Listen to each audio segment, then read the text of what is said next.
It's like the bots are coming in before you know the bots are coming in. Shut up! Why do you have to comment on it every fucking time? Because it's funny. Kathy, get your headphones that you just had. Get them now. I was literally muted. I was muted. You cannot blame me for that one. No, that was you. You were not muted that whole time. I was literally muted. Objectively. Are you sure? Are you sure about that, Kathy? Yes. I don't believe you. I think you're doing some kind of Among Us trickery here, Kathy. I think you're a sussy baka imposter. Hey! What? Nobody can hear that, but that was soundboard usage, which is strictly banned. That was not soundboard usage. Yes, I just it was. laughed really loud. What are you talking about? That's Yeah. not I'm in Felonious you. That's Ferris's apartment. Felonious Ferris. I'm in Felonious Ferris's apartment right now. Fuck you. But if you laughed really loud, then it wouldn't be Ferris's laugh. No, I said Ferris laughed. Regardless really of whether you were in. Hold on. I will prove it to you. Ferris, can you laugh again, please? See? It's them. Just imagine that it's funny, folks. Shut up. All right, here we go.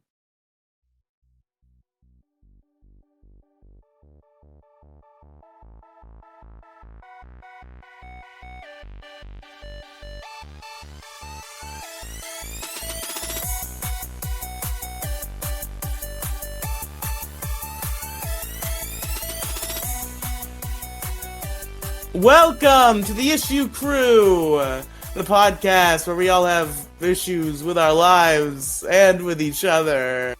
I am your host, Riely, joined with a wacky cast of characters as usual. Andrew. Why'd you say my name first? You never say my name first. Why is it now? Because I'm just going alphabetical order this time for simplicity's sake. Fuck you. What's up, Andrew? And then Demigloom. Yo, what's up? Then we got Kathy. Legendary. Fucking legendary. Cool. Great, Kathy. Good fucking job, Kathy. And Mo. Oh, no. Hold on, I'm here. Okay, good. Mo Diggity.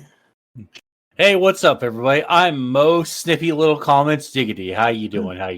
You're Mo Authoritarian Diggity, banning Squeebo the Last from your Discord server unjustly.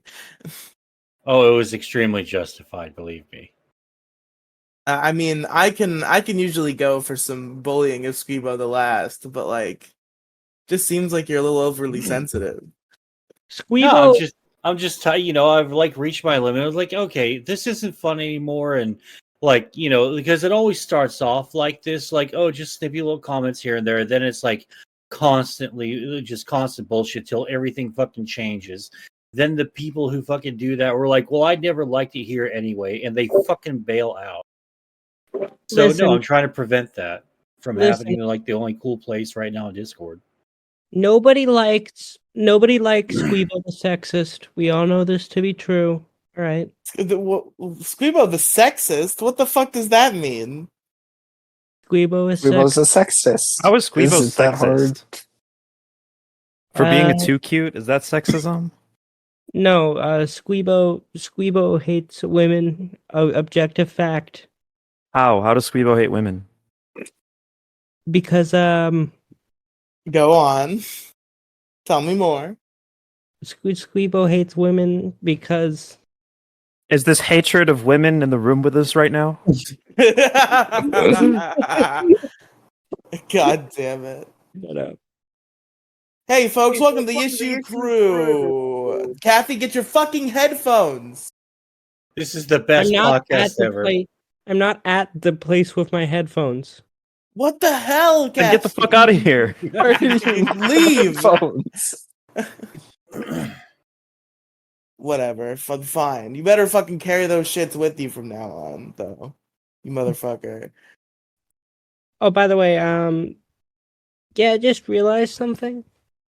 What's up? I'll DM it to you.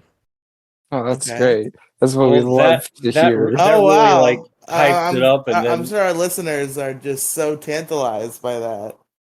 tantalized by what? Tantalized by the nothing. That's the joke. Do, do, do, do, do, do, do. I just want to know. The suspense is killing me. Do, do, do, do, do, do, do, Do, do, do, do. do. All right. Fuck it. We're Oh, fucking. diggity. Mosif Digatron. Oh, there you go. There you go. She sent it. A scale from 1 to Nick Fuentes. How offensive is what they sent you? Nothing. It's just like It's real very life. racist. Real life shit that she could have not announced that she was DMing me on the podcast and then told me not to say on the podcast. That you could have just DM'd that to me without saying anything, and I would have read it and read that it said do not say on the podcast, and then I wouldn't have said on the podcast. This process that you went through is ridiculously arbitrary, Kathy, and it just leaves our listeners in suspense for something that is not interesting, I promise you. But people are still gonna wonder because you had to frame it All right. that You way. know what? Fine. I'll come clean. I'm getting married. Yep, that's definitely what it was. 100% for I sure. can't believe you're getting married and it's not to me, you fucking bitch. Whoa, I hate you. whoa, Fuck that's you. an issue cruise ship I hadn't considered. Damn, Well, Jason's not here, so someone has to do it. true, so true. But Someone all has right, to fill the void. our topic for this evening was suggested by one Moside Gaming. So Mo, what are we talking about? Well, we were talking about. I think it was. I think it was on Curious Kingdom. We were talking about like sort of like the internet, like specifically when you were born and how the internet has like affected your life in a negative or positive way, whichever you prefer. I just really started getting like kind of deep and sentimental about it during the podcast we were doing because I love talking about the history of the internet. Like it's crazy to see like there's like a whole like almost couple of generations almost like depending on like what scale you're on the like where you're at on the millennial scale. Like it's kind of crazy how there's people that were born like in like from 1990 to like 2002 2003, for instance. And then there's the zoomers who are like just now coming up, which pretty much all of you are if I'm not mistaken. And it's I just mean, to hear you guys talk about the internet, like, and this isn't meant to sound like in a bad way, it like fucking boggles my mind. Yeah, for sure. I, Okay, what were you gonna say, Kathy? Go ahead. I mean, like when I was a kid, I remember the internet being like very cool and very hip, and then it just like slowly got corporatized over time, and now it's just become like mainly bland corporate websites. Yeah, for sure. I feel like it's definitely lost a lot of soul. Also, Kathy, real quick, just audio thing. Please just set yourself to do not disturb on Discord because that will get rid of the call sound effects. And that's a lot of your audio problems that we can hear, like whenever somebody mutes and unmutes and shit. So just set yourself to do not disturb, and it should solve that problem. How do I do that? Click on your profile picture at the bottom, I Mm-hmm. think, and I think it'll let you set to online idle or do not disturb. Do you If you mean set noise that, suppression? no. Oh, There's none of those Kathy, you things. know how sometimes the little dot by your profile picture is green, and sometimes it's red, and sometimes it's yellow, and sometimes it's blank? You're appearing offline, so you have to have set that. Oh, okay, Yeah, you yeah, set now it from there. Set it to do not disturb. okay, I get it. I'm doing it. Is that the noise suppression? Shut up, I do it. Okay. There, done. There we go. That should solve some of the issues, I think. All right. Some So, yeah, definitely. You were around for like basically. I don't want to say the entire internet. I feel like the internet's been around for longer than you think. Like longer than I would realize. How long has the internet been around? Have you been around for the whole thing, or is it older than I think it is? There's the internet, and there's the internet as we know it, right? Can I? Like the very first like wireless or not wired like wired like communication across the globe between two computers Across the like globe. transferring, Across the globe. like the transferring of information via internet, like proto-internet technology, probably predates uh anyone who's alive right now, right? I mean, okay, That's not true. I know a Well, bit there's a about. difference between wireless communication and the internet. The internet is a subset of wireless communication, not wireless Okay, communication everyone shut the fuck itself. up. January 1st, 1983 is considered the official birthday of the internet. Prior to this, the various computer networks did not have a standard way to communicate with each other.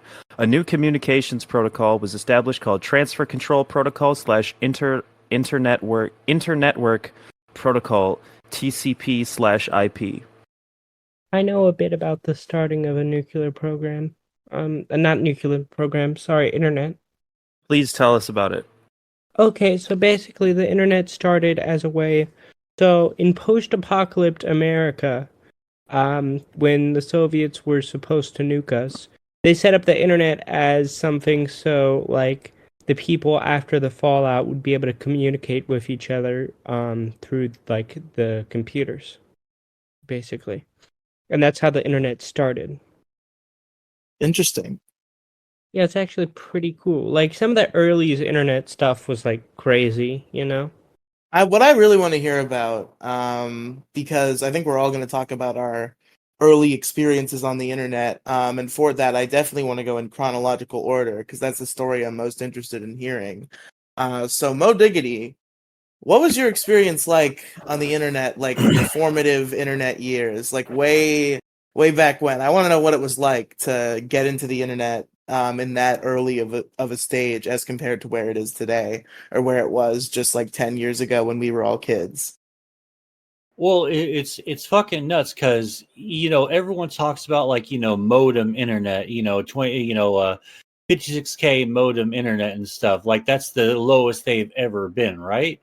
But it used to be like it was a lot. Like you had to have like what was considered the best top of line, like 28K modem and like stuff like that. Like not even having like really words so much to remember or describe the bullshit uh the bullshit little programs that we had to use to connect to the internet. And this is before even AOL too. Like really the internet was you had a phone line and you connected in there, but you couldn't use a phone line, but uh unless you went ahead and just splurged and bought yourself another phone line on like whatever plan you had, and then you plugged it into there, and then you had a dedicated phone line for the internet, and then things started getting a little faster and faster. Like it's kind of nuts. It felt like forever and a day for me when the internet was first a thing. Like it felt like it was just going to be super super slow. Like this is never going to get like any faster than this. Then like a couple of years later, oh, it got a little faster. Then a couple of years later, oh, it got a little bit faster. Then like a year, then 6 months, then every few months there was like some sort of like a new little program that you can like download to get rid of things that were making your internet slower on your computer, like adware and like stuff like that, spyware, bloatware, stuff like that. And it just got progressively better as time went on, right? And then you finally get to the modem days, like the 56K modem days. And for those of you who are listening who are old enough to remember it, you remember the fucking modem sound and it connecting you, checking out how many Is that the one that goes? kilobytes per second. Yeah, Okay. yeah, it's like the sound a fax machine makes for like those of you youngins who need a better point of reference who have like call center All jobs. of us youngins who know about fax machines. No, no. Well, everyone knows what the fax machine sounds like, though. It's the Yeah, oh that yeah, fucking that is sound. iconic, I guess. Yeah, That's fair. before the fax machine was really taken off, that was the sound that the internet made when you had a modem, and it pretty much just went from there. Uh, Seeing like first off, it was basically the early internet was like bare bones, nameless fucking search engines until like months and months and like maybe a year or two passes, and you finally have like Lycos, you have Ask Jeeves, you have fucking Yahoo. This is the pre-Google world, right? And no one really knew how to navigate the internet very much. It was all just basically a list of top 10 recommended sites depending uh on what your subject matter was. Like if you love porn, you got like 10 you got a whole fucking page of like recommended pornography lists. If you love wrestling, same thing, cars, sports, etc., like whatever you wanted. And it was such a mind fuck to see this, like, because I come from the read a map and get where you're going, and then we finally get something like cool and snazzy, like, hey, maps on the internet. Sometimes people would upload a fake map and fuck with people, and they're like, And hey, there's I was still a lot supposed of to go. maps on the internet to this day. They're all over Twitter. Yes, but not those kinds of maps. So we're not going to talk about those kinds of maps. No, we're talking about the, hey, like, why am I at a fucking Asian massage parlor when I wanted to go to this fucking bar? And then, like, they'll post on it later on. I'm like, it sucks to suck and it sucks to be you. They're like, it was god tier, pre-internet trolling as we know it. It was like fun little things like that. Posting fake movie spoilers and like just barely able to, if you knew how to grab a picture and like put some text underneath it, you were like a god amongst fucking internet dweebs, right?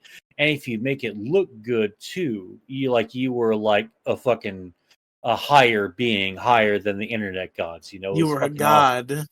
Yeah, you were a You were the god of the new world. Mm-hmm. Do you guys know about rub maps? No, what's rub maps? I'm not really gonna. I'm not. It's kind of hard to explain, but there's a website called rubmaps.ch, and it's really good shit. I think you guys should check it out. Demi, What? I don't think I am. Hey, Kathy, can you do some research for me real quick? Rubmaps.ch. What is it? Am I gonna get Alright, arrested time to for go to anything on the site? Google. No, you're not Demi? gonna get fucking arrested. I don't think Demigoon would try to get us arrested. Okay, fine. I'll do it. Rubmaps.ch. What is this? Erotic massage parlor reviews? Yo? You just like type in your location. You just type in your location and it'll tell you the ones near you. For scientific purposes. Oh, that's Riley has fucking to make sure gross. it's real. Oh, that's fucking gross. Yeah, I just heard Oompaville doing a Donald Trump impression on the Some Ordinary podcast, talking about how rubmaps.ch is the greatest website of all time, and it was very, very funny. That is pretty funny. All right, I'll be back. I'm recording another podcast, so I'm going to be like muting on and off. Wait, what? Are you double dipping podcasts? Wait, hold on. Are you on two podcasts? Is Demigloom fucking... Demigloom's tapped into the Matrix. She's doing the impossible. I can barely do one. She can do two at once. Riley, why can't you do two at once? She can dual wield podcasts. She's like the Kirito of podcasts. Who the fuck is that? That's the Sword Art Online kid. Why would I know anything about Sword Art Online? No, I'm not doing two podcasts at once. It's a joke. Okay. That That would be really funny if I was. That would be fucking crazy. You know what? One of like the best old internet things was What? cool math games. Yo! It's still like this. It's not even like old. Like Mo probably doesn't even know It's about like that. old Yeah. for us though. Oh, okay. Yeah, for us, it's like our formative years for sure. It was cool math games. Because Bro, you see, it's cool, like- cool math games was a website where it's like, hey, everybody, come play math games at your school. Play it at school and it's educational, but it actually wasn't. Not 95% of the games weren't. And that it was just a trick. They called it- Johnny's Burgeria taught me a lot about math. Okay. Yes, of course. So some schools wouldn't block it because they just see the word math and they're just like, yeah, sure. And then My school everybody would play encouraged cool me. math. to play cool math games. Because they were like, it says math, it must teach math, without actually knowing that it teaches math or not. There was another website called coolmath.com You remember that was Funko, actual math games. not Funko Pop. Wasn't that made by the Pop- same company? No. You guys remember Pop Tropica? Yes, bro. That was like the shit when I was a kid. They Okay, like coolmath.com is the same shit, but apparently there was another website called Cool Math that was a different some other domain. Are we gonna keep going chronologically though? I feel like we should let Mo like bring us to this. I think we can Oh, flow no, around go- a little go- bit. yeah, I don't want to we let can float Mo around. rant uninterrupted. Yeah, because I can talk for like hours about my internet experience. So yeah. This is a good stopping point for me right now. Let's go around the horn and start talking about it. Like, you guys are talking about shit I ain't never even heard of, like cool math games. I ain't never heard of that. Yeah, Cool Math Games was a beautiful place. Pop Tropica, I remember like wasting hours on that shit in like the computer lab. And I actually tried to play it like somewhat recently. And they've like gutted it because like now they locked like a bunch of shit behind the memberships. Now, like you can barely play the game without paying them for it. So rip Pop Tropica. Rip Wasn't my that Yeah. created by fucking Jeff Kinney? Was it? Who the I'm pretty fuck sure it is was. Jeff Kinney? He wrote That- Diary Diary of of a a Wimpy Kid. Kid. Yeah, that's the creator of Oh. yeah. Oh, Yeah, yeah. Pop Tropica was primarily the creation of Jeff Kinney, the author of the Diary of a Wimpy Kid series. Just the four of us at the same time, just in unison, said "Diary of a Wimpy Kid." Like, what a franchise! What a That was the franchise. shit. That's with- another Can thing we- we can talk about later. Can we do a whole episode on Diary of a Wimpy Kid? I don't was think you actually can talk considering about reading 3 all of those movies books. without issues. I'm gonna reread all of them too. Let's all read Diary of a Wimpy Kid. Riley, I can't read. Just the first. Let's do a book club of the first one. Everybody read the first Diary of a Wimpy Kid. Can we just start the Issue Crew book club? I mean, sure. Where we like the joke is like we pretend we're like a sophisticated book club, but like we just talk about like shitty, like not like shitty, but like really immature like kids books. Yeah, we're gonna talk about fucking Diary of a The Wimpy Hungry Kid. Caterpillar. and- Fly Guy. Can we talk about I survived the Animorphs? series. Does nobody remember Fly Guy? No, what the fuck is Fly No, Guy? I do. What is it? Kinda. Hold on, I'm gonna send an image and you'll know exactly what this is. Fuck these Google images that aren't images. The web tees. The ones that like don't let you, the ones that are like Amazon products that you can't like copy the image. I'll Ah, screenshot it. I'll put it in recording chat. welcome back to Pictionary, folks. The actual chat in the VC, not the channel in the server. Wait, why the This chat book. in the VC? What the fuck? Okay, whatever. I'll put it in the. I'm sitting here in bated breath, just staring at recording chat the Okay, channel. there you go. Whatever. Either one. It's there. Yeah, no, I never saw This this. book. You've never seen What the this? fuck is wrong with No. you, Riley? The book is called High Fly Guy. It's by Ted Arnold, if you want to look it up. And I've never Everyone knows seen what it. the fuck High Fly Guy Oh, is, except shit, for fucking you. I remember this. Yeah. Thank you. It was awful audio. All right, gamers. Let's circle back to the internet. We're not talking about books today. We're talking about cool books put on the computer that you can go to. Whoa. Audible.com. Whoa, Fly Guy Meets Fly Girl is a book? Wow. Character My girl was development. my first waifu. All right. We're kind of on the topic of like games we were playing on the internet when we were kids. Cool math games and Pop Tropica. We've talked about Animal Jam on the show a couple times, so I won't give it too much lip service, but it would be a remiss not to bring it up, as many of my I played Animal Jam pretty much literally every opportunity I had in 4th grade. See, I didn't play Animal Jam because like I would have been bullied for that. Nah, dude, Animal Jam was the hip cool thing when I was around.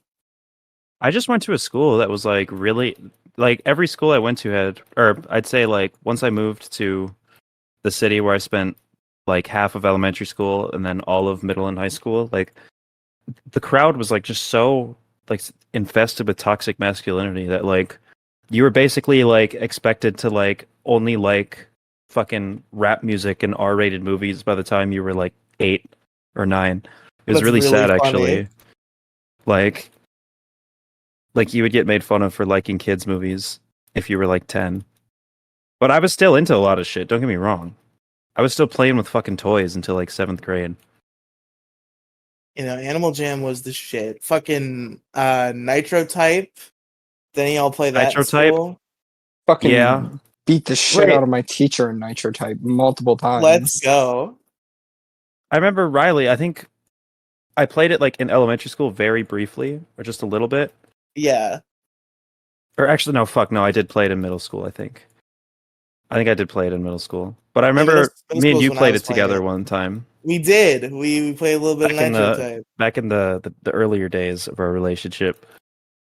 Yeah, back in the good old days. You challenged me to a 1v1 in Nitro Type, and I beat you brutally, right? You did beat me, yes. You suck. You're terrible at typing fast. I've been working on my typing speed recently. I've wasted hours at work while they aren't watching me, just doing typing tests instead of doing my job. So I think I've You developed actually the skills. do you actually use like the home row keys and shit? No, No, Oh nobody my does. God. I don't think anyone actually does that. I do. What? I do. My home row is WAS and D, okay? Those So are my home true. row keys. I Fuck just that don't shit. have my finger on That the is where my semicolon. that is where my fingers go naturally when they go on a keyboard. Is like WAS and left shift. hand at WASD and right hand at like P and O because that's usually the other controls in like online games. Yeah. My hands go Damn. WAS and D. Shift, pinky, pinky on Yeah, the shift button. pretty much. Like it's so awkward to play fucking Diablo 4 because like you're controlling the character with your mouse and not so much the keyboard, and so like it takes everything to prevent me from like just stomping the WASD keys whenever I'm trying to move. Sometimes it's fucking nuts. Yeah, You're I weird. the fact that I played games on keyboards for so long is baffling to me because now I can't do it.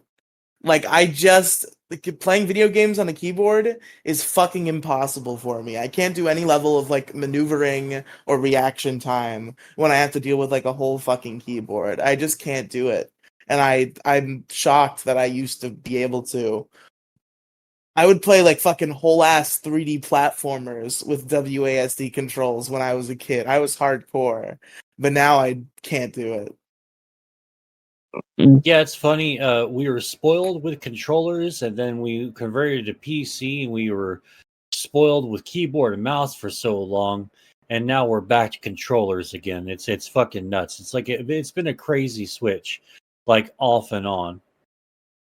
I wonder how like keyboard and mouse would feel like if you translated it to like a traditional game. Like if you mapped like the mouse like shooters obviously it's literally perfect and that's why everybody does it. But like I wonder what a control scheme would be like if they tried to have you control like a traditional not shooter video game but like utilize the mouse. This is stupid. This is a stupid rabbit It could hole I'm going work. down. It Maybe. all depends on the camera perspective. Like if they just made Mario 64, except the camera is like directly behind Mario, like you would totally be able to do keyboard and mouse. That's fair. Maybe. Some people think they can outsmart me. Did anybody else Maybe. play Mario 64 on WASD keyboard controls? I as a kid? tried. I couldn't do it. Oh, it's fucking impossible, man. There's I- no way it's that hard. Oh, I don't think I did it well. I think I got as far as like the first Bowser fight. I could do it, but like I had no reason to because I had an N64 as a kid. That should be your stream challenge. You should go back to streaming video games on Demigloom channel and do the do the WASD Dude, Mario 64 challenge. For so long, I've wanted to race somebody in Mario 64. You should. Just like both of us play the same game, but nobody wants to do it with me. Because like- I would 'cause, okay, lose brutally, like completely fucking destroyed. Here's the thing. busted. This is the speed running market Speed that everyone market. misses. Okay, everyone wants to see the speed run like where you like try to do the world record, right? And if you're like not even close to world record, like it's completely boring as fuck to watch somebody just, it's like, oh, somebody beat it in 2 hours when the world record is 12 minutes. Okay, that means nothing, right? But if you could do it competitively, like with one person live, right? Just like get two like decently skilled speedrunners against each other, like one But it's a versus one. race. Then it's a race, and then it's Yeah. entertaining again.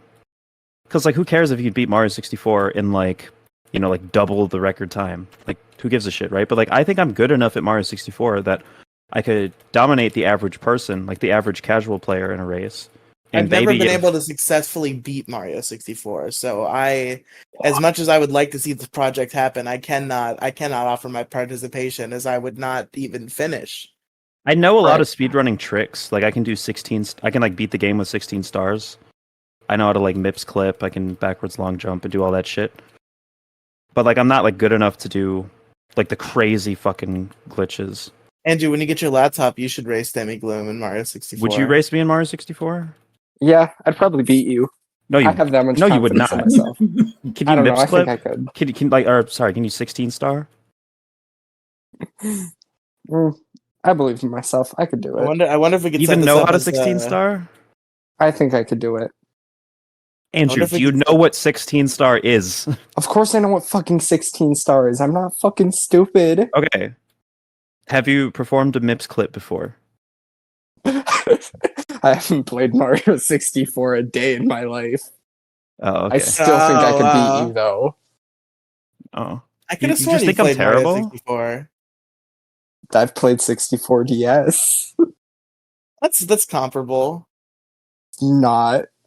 I'll race you in Mario 64 DS. That would be fun too, because I'm kind of shitty at controlling that. I feel like that would Honestly, I'll still race be anybody in nuts. any fucking game. Like any game that I know how to play. What's just wanna, like- what's a game that we both know how to play? Is there I one? want to do competitive gaming. I don't fucking you're like not that you're good at. Yeah, Riley's one that just I'm bad like at passable every at, game. maybe at least. Like, What I'm are trying you to think. passable at? Like I would But say I don't- the obvious answer is Pokemon, but you would Listen, dominate listen. me in any Pokemon Oh yeah, game, I would so. fucking ravage you in any Listen, Pokemon game. Riley might not want me to say this, but there was a person who offered to set up a Minecraft server for us. Who was that? Bro, Pro You? Royalty's not gonna do shit. Pro? Pro Royalty is talking a big game, but they're not gonna do shit. We have to get Riely into Minecraft. Issue Crew SMP has to happen. SMP. How hard could it be to convince Issue Riley Crew, to play the Issue Minecraft? Crew SMP died with Heartsy. Okay, he was the only one with the drive. Nah, I have the drive. Especially if we can play it on fucking Bedrock. I mean, maybe. I don't know. My computer was having trouble running Minecraft, but I think my friend You could run might have- Bedrock easily too. I think my friend might have tricked me into. Oh, Bedrock. Yeah, we could do that. Good old fashioned bug rock. We just gotta do. We gotta do like Issue Crew Gaming again. We only ever did one of those ever. It was all that we needed. I mean, it was a good video. We just should have done more. I think I was trying to set up a Smash Bros. Video, and then I got upset because Demigloom was like, "I sold to Smash Bros. I hate Smash Bros." And it devastated me to my core. I don't even know if I actually sold it. I think I was going to. No, I think I did. Why would you sell Smash Because Brothers? I don't like it. It sucks ass. Fuck Smash Fair. Bros. I don't think I've played Smash since. I don't even know. Probably 2-3 years. No, not 2-3 years. A year at least. I wonder, like, if I don't know. I assume you're gonna get a pretty cheap laptop, Andrew. I don't know. I don't think you're going for anything special. But How cheap do you define as cheap?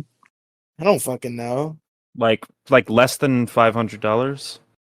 I was gonna try to go around somewhere between the 500. That's why I told Riley I've been saving up multiple paychecks for it.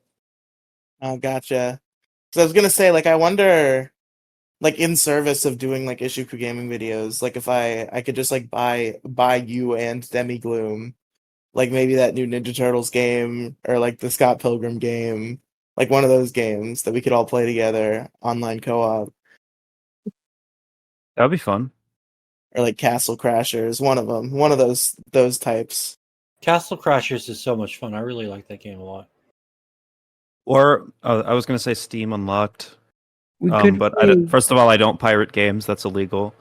And second of all, you I don't can't think it do lets you do it online. online. Yeah. Yeah. Kathy can't steal anymore. She yeah, said. yeah, I can't. Loser. Hypothetically, if I was ever pirating movies, I've stopped doing that.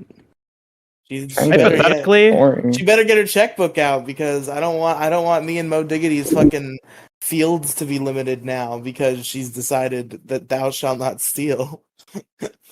Hold on, what are you talking about? hypothetically, Hypothetically. if a Spider-Verse leak came out that wasn't a cam rip, it would be really, really funny if they sent it to me. Like, I'm morally against that, but if you send that to Demigloom, Oh wait, That'd are you be talking so about funny. the I new don't do new Spider-Man? I don't do new movies. I just watch like old Oh, shit that Are way. you talking about the new Spider-Man movie that just came out? yeah. Oh, dude, I the other day, I didn't get to watch it because I had fuck all to do. You know, I had stuff to do. But yeah, just like with Mobius, like Mobius. people on fucking Twitter have been uploading the whole fucking movie to Twitter and retweeting it. The Yeah, last but time it's I saw it, probably like cam 15 rips, days. it's probably right? cam rips. No, it was a good fucking quality. Well, it must have been a good camera rip because it was pretty good quality. Yeah, the cam rips look really good, but the audio is terrible. I didn't watch enough of it, so I guess I didn't really Yeah. notice too And much. apparently for like the first like 2 weeks it was in theaters, Spider-Verse had fucked up audio leveling, so I wouldn't trust those cam That's rips hilarious. even more.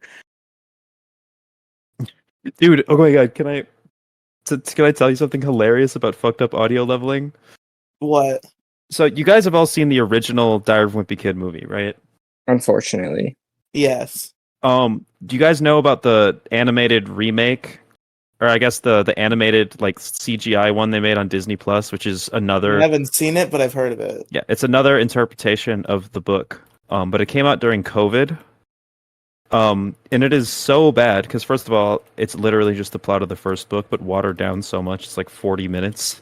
And second of all, whoever the fuck voiced Susan, like halfway through the movie, her voice fucking cuts out like they're recording it in a Zoom meeting, in a movie, like an actual. A fucking That's movie. really funny. the one of the voice actors cuts out in the fucking movie. That's really funny.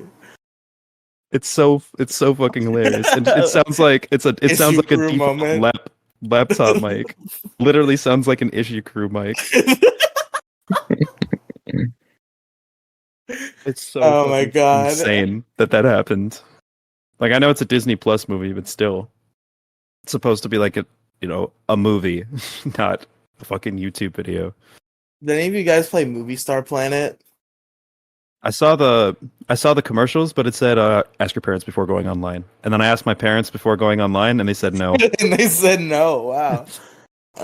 Nah, Movie Star Planet was a groomer's paradise. The fact that there was literally a dating function in this MMO for children was Oh my fucking god! yeah, that's a little bit weird. I probably got groomed on Movie Star Planet. Did you have girlfriends? Yes. You had girlfriends on Movie Star Planet? Yeah, the only girlfriends probably Riley got, Holy ever had. shit! I probably I got haven't had a groomed on Movie girlfriend. Star Planet. Yeah, that counts. I had a Movie Star Planet girlfriend, guys. I've dated before. You dated in like first grade, which I personally would count. It was second I grade. personally Yes. wouldn't count. No, that counts. Did you No. hold hands? Yeah, we kissed. Shit, dude, that's crazy. You know, I didn't get to experience that until I was 17.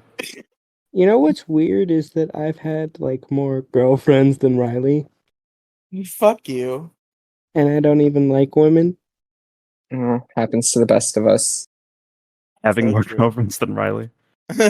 Happens to literally anyone. I assume we don't count internet girlfriends. Who do you Because, think gets a like- girlfriend first, me or Heartsy? You absolutely. You think so? Yes. Wait, hold on. Heartsy's too delusional. Like Heartsy's actually like clinically insane. I'm gonna say it like Heartsy. There are some crazy bitches out there, you know. Yeah, I feel like Heartsy is not even that unattractive, and some like crazy bitch on Twitter could wife him up in a second. If he does get a girlfriend, he's gonna like meet them on the internet, like find out they live somewhat close, and then like meet IRL. Like that's what's gonna happen. Bro, Heartsy is not that insane. No, Heartsy's never going to. Heartsy is literally never going to like walk up to a girl and like talk to her and then like foster a relationship from. I refuse to believe that he'd ever do that unless he had major changes happen to him, like he had a full redemption arc, which I don't see Listen, happening. Listen, I've only talked to Heartsy a few times, but he seems like a relatively well-adjusted person. He's not. He's insane. He literally rants constantly about like natural selection and how he's like genetically inferior. You guys should have a For heart being, to like, heartsy Hispanic. with Heartsy. Wait, hold on. Heart to Heartsy? No one? Heart Like, to Heartsy. Demi, I don't think you know this because I don't know. Like, do you have any like straight friends? Yes. Yeah. Yeah, women. Hi, Women I'm love Debbie Gloom's straight friend, Kathy. How you doing? Riley, you don't count. You don't get women. Like, Even IRL, yes, I do. Women love that kind of shit. You'd be surprised, but like they the like it. women, They like it in women love theory. weird little incels on Twitter tweeting about how the women hate him because he's 5'4". Yes. They like that in theory, right? But like they wouldn't actually go for that. I like A lot of Heartsy, women- to be clear. I'm being a little mean, but the Heartsy. A lot shout of out to women, you.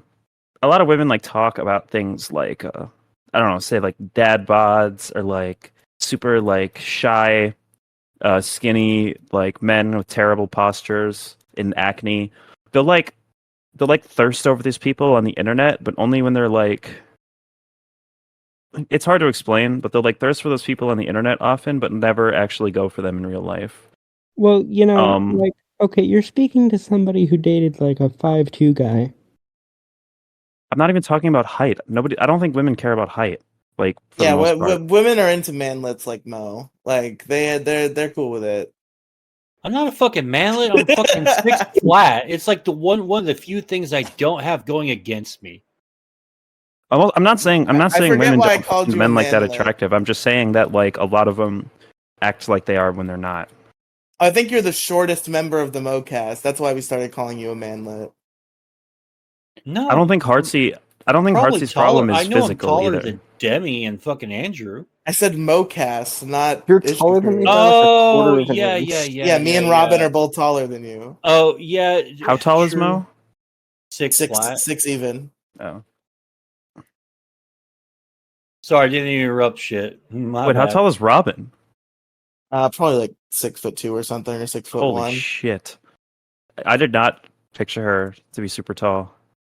But Mo, did you play a lot of games like on the old internet, like any like old shitty Flash games that you have memories of, or was that kind of after your time? When Oh, did no. can Oh you no. talk? Oh, sorry. Go ahead. I was gonna ask to add on to that question. Can you talk about like fuck? What was I gonna say? Because you were around on the internet before, like you could just go to a website and play a game. Can you talk to me about like talk to us about the first times you've ever seen games on the internet? Sure. And you know, you're just a tiny bit incorrect.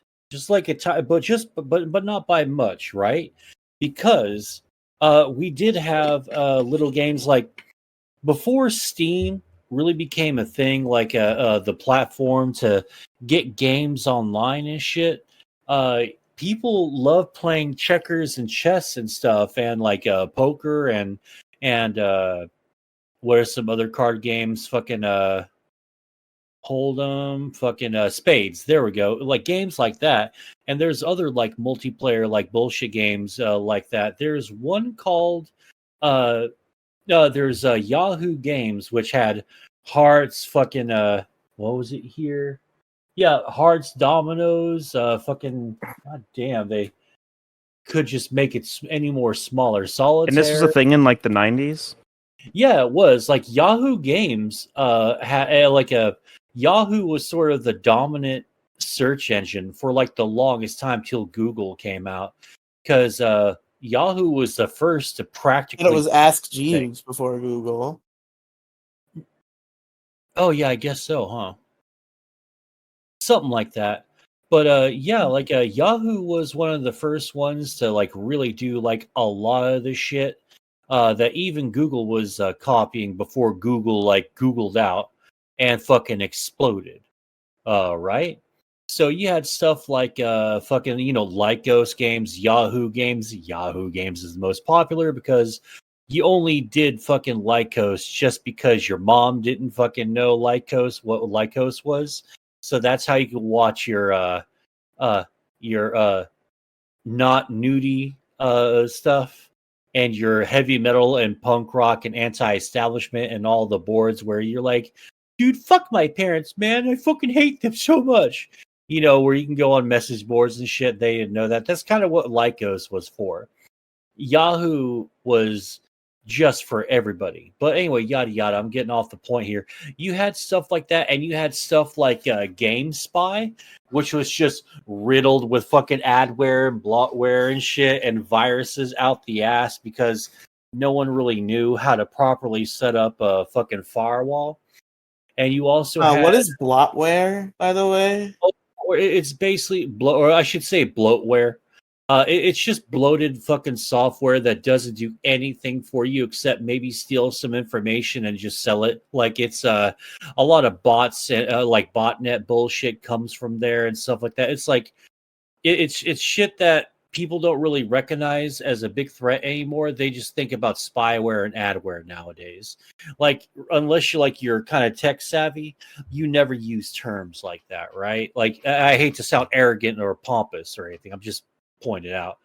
But blah blah blah. You had that. You had Game Spy, which and you had mplayer.com, which was the fucking bomb. See, sometimes the servers for games like multiplayer games like Alien versus Predator, or like a game that didn't have really multiplayer at the time, really Doom and Quake and all that, they were hard to like the finding a game to fucking play through the game itself was difficult because like no one had that shit really nailed down pat as far as the gaming industry was concerned. But you had places like mplayer.com and GameSpy and all that, and you can log in and you can go through this giant list with chat rooms for each one. Like there was the player cap at like 5, 10, 20 or whatever, and you can go in there and you fucking chat before the fucking match. You could just fucking chat with people in a little chat prompt, and then you'd get a fucking little prompt saying, "Hey, your game will start in 5," 4. They do the countdown, and then you chat in the game chat, but it was significantly less fucking what's the word I'm looking for, active, because everyone's fucking fragging each other and lagging out like crazy. It's fucking awesome, right? There was something to be said about finding the site that you want to play your multiplayer games on. And of course the industry got real pissed off and like they started like trying to shut them down. But then before the slaughter can really begin, the gaming industry was like, oh wait, I could just like flip the switch right here and everything's like somewhat fine. And then you started getting stuff like rumblings of this newfangled internet speed called T1 and T2 lines, which basically were like fucking destroyed because cable and DSL became a fucking huge thing, right? And so you had all that, and you had like the birth of multiplayer gaming. And it was the fucking coolest thing in the damn world because like none of it really like we talked about like multiplayer games online instead of just having to go to my friend's house and fucking hook up, even though You went to your friend's house and hooked up? shut up, that's not what I meant. No, but seriously, like LAN parties were like a fucking hell of a lot of fun. It kind of sucks that technology progressed the way that it did because we lost a lot of really, really cool stuff. Even though retro LAN playing and stuff like that is kind of making a comeback. Like every so often, I'll see on like Instagram or something, right? There'll be like a MC Chris will go, "Hey, check this out, fucking 2,000 people LAN fucking party. Let's fucking go. And like it's just a bunch of fucking Gen X fucking nerds like myself and all you fucking millennials and Zoomers that never got to experience the fun of going to a LAN party, going to this fucking massive ass fucking LAN party. It's always so much fun seeing that stuff. So yeah, that was kind of like sort of the basis for like what online gaming became back in my day when it first all started, the big dawning of multiplayer and just interactivity. And then whenever you guys want to, like, I want to talk about like image boards and fucking just like forums in general, because that shit's so much fun. Please enlighten us. Oh, I figured that you guys had more to say about like other online gaming and stuff like that. I don't know. I was just giving you guys the floor. So like online gaming, there was definitely like a bunch of shit that I played. Like a lot of it was just like I would find every fucking dumb Flash game website I could get my hands on and play like every game based on like Sonic or Dragon Ball Z that you they know had what? available. Speaking of Flash games, we did have Newgrounds as well. Now there was stuff before Newgrounds, but for the life of me, When did I Newgrounds just don't come out? fucking.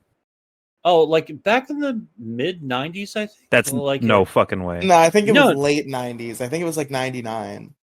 Yeah, I think it was like it might have been like late '90s, maybe Oh like shit, it was 97, 95. 98. Oh, okay, yeah. So I was right. Yeah, dude, I remember when Newgrounds first fucking came out, man, and how it had like it was fucking crazy because it was like the Wild West before like everyone found out. Oh, hey, kids can come here. Hey, go watch this fucking chick bounce her fucking tits up and down right next to fucking zombie ultra gore fucking Flash cartoons. That's Like. Well, I mean, it was till they got their act together, and like did that actually like happen? What? Like, did that actually like just happen? What just happened? What just happened? Like on like the main social media platforms of your day, where they're like, No, there was no such thing as really social media. That was all like bullshit. That was like this is like years before fucking MySpace. Why are we hearing the Discord call sounds from Kathy? It's not perfect. Sometimes the Do Not Disturb turns them off. Sometimes it doesn't. It's the Kathy alarm. But yeah, that was before they got their shit together. They're like, oh, okay, well, we're having more than 20 fucking people and like 100 different degens like coming over here wanting to watch like, gore and titties. It was fucking funny back then because, none of us really like knew any better. But, I make no apologies for it. It was fucking awesome. And it's mine and no one can take that away from me. But yeah, fucking Newgrounds was like fantastic. Like and seeing how Newgrounds evolved too. Like after you got past the Wild West phase and all that, and you started getting in like, hey, what can we do with this new Flash technology?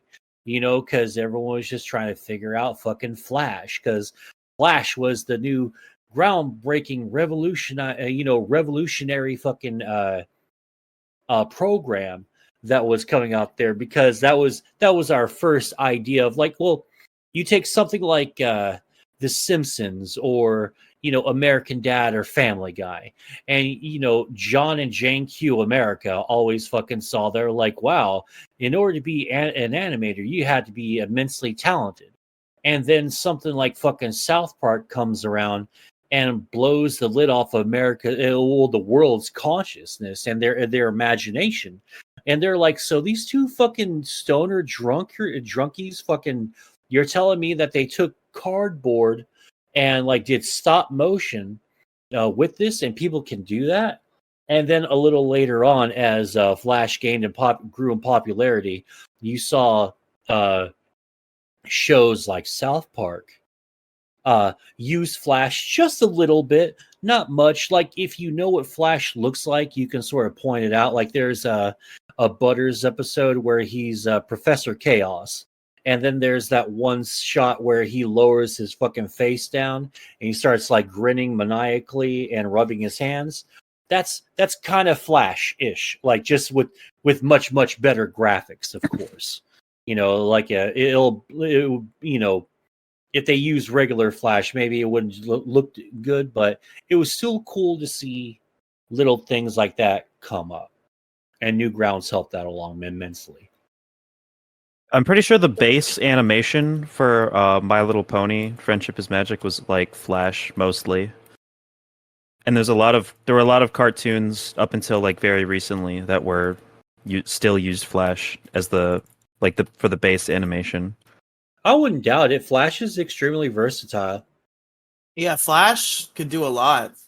Just like the variety of Flash games that exist out there is just really impressive. Like I remember always being impressed by like the evolution of Flash games as I grew up, and they were still a staple of my life because they were what I did in school instead of paying attention. So I witnessed the evolution as it went on up until the recent tragedy of it becoming a lot harder to play them, which sucks. Can Oh, can Are they that harder to play? I mean, you basically just download like a plugin. I just Yeah, it's you not know really that. I'm literally playing one right now. Like it's a completely. What are you playing? Sonic RPG Episode 7. Wow, I- Riley. can I just say something? Does anybody remember Something Awful? I've I heard remember about something something awful, but I've Yeah, never been it's- on I've it. heard a lot of the grapevine, and I watched Justin Wang, so I know a lot about those Um, older websites, but I've never been on it.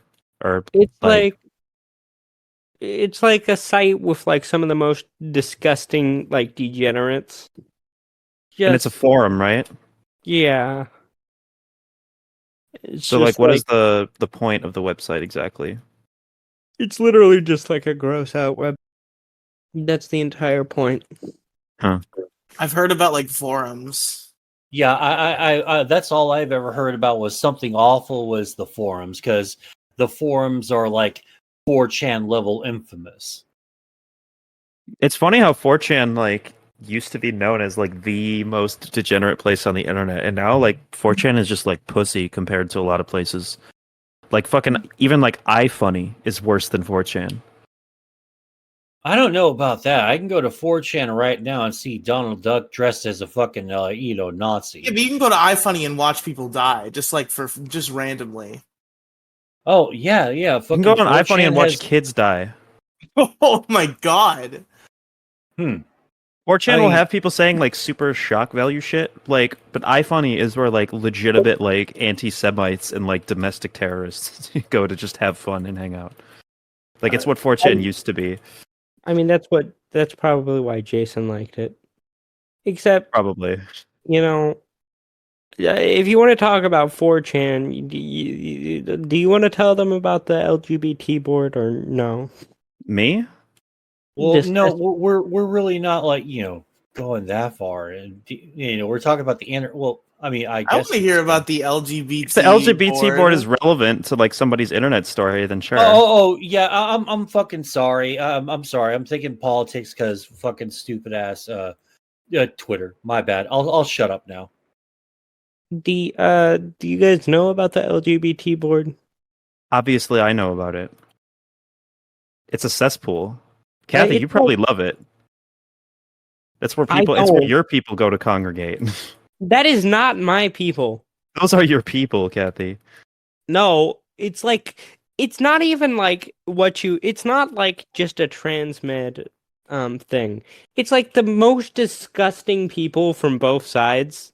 Like you'll have It's like transmeds that encourage people to self-harm. Like encourage like 13-year-olds to self-harm.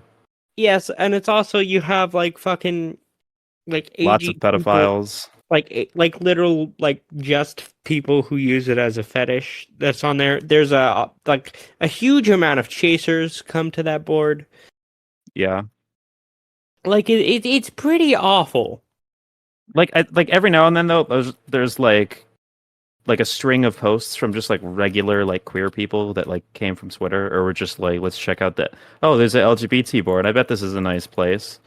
Or or people who go there and just like freak out and like we'll just go in there and be like, what the fuck is wrong with you people? Like normal people who don't understand that it's like that place exclusively is for degenerates. They act all shocked.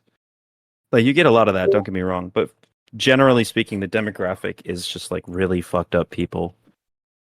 It's 4chan seems so interesting. and the I weird just thing is never. like you can see I just like read a thread about like somebody saying they became trans. They were like a gay man who became trans just because they hated the idea of being in a homosexual relationship too much. Like that's the average post. Like, Based. That's I think really that's funny. fine. I think that's fine. I completely support that person's decision to transition. If it's you literally as a just like a homophobic gay person. are you sure they're homophobic or they're not just Yes, they uncomfortable said being that they loved as a hate man? gay people. Oh. Well, I guess those people Well, do you should have led exist. with They are that, out you there. know. They despised being gay so much that they became trans. But like wouldn't homophobes generally consider trans women to not be women? I mean, Pat Robertson was pro-trans, ironically. Yeah, there are a lot of pro-trans homophobes out there. Don't get me wrong. Which But is pretty based. You know, are you homophobic? I'm not homophobic, but some omelets But have. what? But To make an omelet, you have to break a few eggs, Demi. What do you mean by that? I mean, if throwing what do you mean by that? if throwing gay What do you mean people by under the that? bus helps keep me safe, I will absolutely do that. How does throwing? Okay, this is not the It's them episode. or me. But Listen, I don't hate gay people. It's just if You it's just them don't or care me. about them. No. I do care. It's just if it's them or me, they're going. Okay. why does Cool. it have to be them or you? Hey, this took a dark turn that I was not expecting. I'd listen. So the internet, early internet. Yeah, Yeah, the internet. early You internet. know, you get it. Okay, so Mo Diggity. Mo Diggity talked about like the internet in like the 90s. I want to know when Riely first started going on the internet because he's the oldest of us. So like besides Mo, I want to know when Riely started using the internet, and maybe Mo Diggity can bring us to, bridge the gap and bring us to there with his story. I'll try. So Riely, when did you start using the internet? You see, the problem is, I really do not remember. Well, when do Like, you first remember using the internet? The vague memory is like, I remember using the internet, but I don't remember when it was. It was like somewhere in between like 2008 and like 2010 was when it started. It's like somewhere between the ages of Ditto. 6 and 8 in that general area is when I first started being exposed to the internet. And Okay. Riley, how do you not remember? I remember how I got exposed to the internet, and it took me Mo all day Diggity. to think about it. Can you talk about the internet from where you left off, like leading up until like the 2008 period? And then we can talk about that with you and Riley's shared experiences when you were both around. Yeah, unfortunately, there are some gaps. Like I wasn't terminally online, like I was then from like 2006 to 2008. I was off for a while, but I guess I guess I'm just full of shit. I guess there's really just a 2-year gap, huh? Oh, blah blah blah. So from like 2000, like the really, let's just go ahead, just jump ahead to uh social networking and just social media in general. Like no one really knew what the fuck MySpace was until like a friend of a friend fucking told you, hey, there's this really badass fucking website that you can just post a bunch of shit to, and you can befriend me, and we can talk about the shit that we like. But instead of like doing it and socializing with each other, like at a party, we could just do it. We just cut the bullshit traveling part out and just eat fucking snacks like a bunch of fucking neckbeards. And you could tell me how much you hated that one movie, but like right here, hundreds of miles away, or like, 2 miles away. Really, the distance made no difference. The fact of the matter is, we had the option of sitting on our asses and just shitting on everything that everyone else loved. But it was fucking crazy, like how MySpace kind of blew up to be this like culturally relevant thing from like 2002, 2003, something like that. Maybe I think right around those times. Yeah, maybe from like I think maybe from 2002 to 2004. Is that when MySpace debuted? I think it was right around 2002, 2003, maybe. That sounds Yeah, about that's right. probably about right. Yeah, but yeah, for like the longest time, it was just like something cool. Then that's when high speed internet really started becoming a thing, and the rumblings about T1 and T1 and T2 lines were just like, well, my fucking cable and my DSL run better than that shit. And, I don't know how factually accurate it was, but no one had like hundreds of dollars to install a fucking T1 or T2 line. And what that was, it was just super dedicated internet, but it was fucking super expensive, and the monthly costs were astronomical. And most of us, almost all of us, were renters, so we couldn't get in apartments anyway. But blah blah blah, yada yada yada. You start going to like that town like an hour away, networked and chilled with your friends and like played online games and shit at like blazing fast fucking speeds. Nothing even close to what we have now, but it's just so fucking awesome. And then there was along with social media, I think came the real rise of piracy. Like everyone knew what Napster was and all that shit, downloading your favorite like Britney Spears or Metallica song. All right, Cowabunga, and all that shit. But what was cool about Napster and everyone benefited from this, even if they didn't sort of know directly that they were. Napster was the coolest place to find those ultra rare LPs and EPs and singles and stuff that you never heard of. Like I didn't know half my favorite punk bands just got fucking high on smack and went to some fucking bar and started like playing their fucking songs on acoustic guitar. It was the coolest fucking thing. And you went to Napster and then LimeWire and like, I think it was just LimeWire and fucking LimeWire and Napster back then. I think something bear share, something like that. I think that came in like the mid 2000s, right around. Now that was when torrenting really was kind of taking off, but not really. That was the coolest fucking thing. Like the rise of torrenting and like sort of the beginnings of what we kind of consider Web 3.0. Because if you really think about it, like everyone's always talking about, I'm pretty like sure we're in Web 2.0 right now. well, everyone's talking about Web 3.0 and stuff. Like, Musk, fucking Dick Masterson's got back.by, which is sort of like Web 3.0 sort of like stuff. Now, I don't know. Well, hold on a sec before you call me out and start fact checking me. I know just a little bit about Web 3.0, but we're talking about like these decentralization and taking the eyes that pry away from your fucking your hard drive and shit.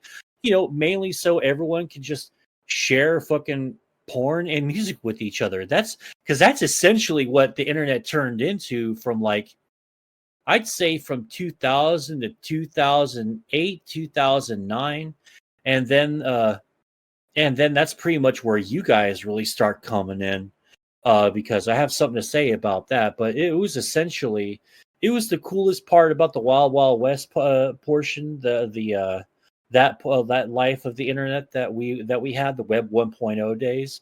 Well, that turned into Web 2.0 for the longest time. So yeah. That's pretty much that. So Riely, I guess Demi, did you say we're starting with Riely? Yeah. I mean, unless somebody else has memories from this does era. Andrew want to talk? I haven't heard Andrew talking a little bit. Andrew was still a baby back then. Andrew was still a fucking little thumb I figured sucker all back of We you came were onto back the then. internet the same time, Riley. I don't I'm know about sorry to that. tell you, but no, we Okay. did. Okay, let's say the year is 2008. Hmm. Riley, do you remember the internet in 2008? Again, I'm not sure. Okay, How are you tell us not about sure? like the earliest things you remember on the internet. You see, all of it is like generic shit that could have been any year. Like I remember like playing on Nick.com. I remember fucking watching Food Battle Smosh. Yeah, this Like is good. That's good. Like, regale us the tales of you doing that. That's fucking interesting. yeah, I mean that was kind of the way I consumed the internet when I was a kid. Was just like I guess it's always been the same. Like I've always just had like the channel that I watch like literally everything that it uploads on YouTube. And then just like playing video games and shit and like fucking around on social media cuz I even like my social media existence has been like nearly forever. I had a Facebook from a very young age. Can you tell us do you remember the first like time you created like your Facebook account and like started like being social on the internet? Uh the memories are kind of vague. It's just like, Remember, you have YouTube videos from like 2009, right? no, that's not true. It's Those like are like 2010. from yeah. I was definitely on the internet by 2010, but I Let's just believe say 2000. Let's just talk about 2010 then. okay. Yeah, I So like, remember watching like Smosh, fucking Pokemon in real life, fucking Food Battle. I was remember was anything on the internet particularly mind blowing, or did it just feel like just it was just around? Like you didn't really think much of it. I think it was kind of mind blowing to me that I could just kind of access whatever I wanted. Like if I had heard of like a show or something, or like I just wanted to watch something, like it was very easy to find it on like YouTube or whatever. Like I That was could the thing. just Back then, you could look up like any episode of a show or like a and it movie, would and it be would on just be on YouTube in YouTube. like 15 parts. Yeah, Azimuth versus Hitler, full fight. But yeah, that was a time. That was interesting. It was just like the internet has always been this fascinating. Like if I want anything, I can get it. Like it's like the internet. You literally nothing is off the table. Yeah. Can you tell us about like the first time you created an account for like social media? It was Facebook, I assume. Yes. And what was that experience like as a young kid in 2010 on Facebook? Was I it like mean, mostly family shit? yeah, it was just like mostly family. I remember this is really stupid. This is a really like weird story. So when I was a kid on Facebook, I figured out how to make a Facebook page. Yeah. And I, a 9-year-old child who like really loved the Power Rangers, made like a fan I page fucking knew it. I for fucking Jason knew it. David Frank, the guy who plays Tommy. I tried to make like an unofficial like fan page on Facebook for fun, but I guess I did not make it clear enough in my 9-year-old written bio that it was an unofficial fan page. And some like weird nerd who was simping for Jason David Frank like was threatening me legally in the comment. Did you get Yeah. scared? A little bit. Yeah, it's really kind of crazy. Right before, I mean, I guess going back to online gaming, like, because this was never really a problem up until like you started having like your Call of Duties and shit, and the Mortal Kombat fighting games and stuff. Like, right around 2008 to 2000, like, well, to current, really, to present, honestly, that was the rise of my uncle works at Blink and I can have your account banned. I love the rise of that. That was so much fun. Yeah, for sure. I'm a lawyer. We're going to sue you unless you settle right now for $1,000. I I feel don't like have $5,000. I don't have $1,000. Okay, how about $100 on my PayPal right now? I feel like baseless lies that no reasonable person would believe, like, are just like the backbone that the internet stands on. Oh, pretty always has much, been. yeah. I mean, That's like it's almost the foundation, really. Like Yeah. shitty, like mean-spirited memes and Rumors shithead and comments lies. and rumors and misinformation. That's why misinformation will never like be done away with. It's fucking impossible. It's like the war on drugs. The war on misinformation isn't designed to be won.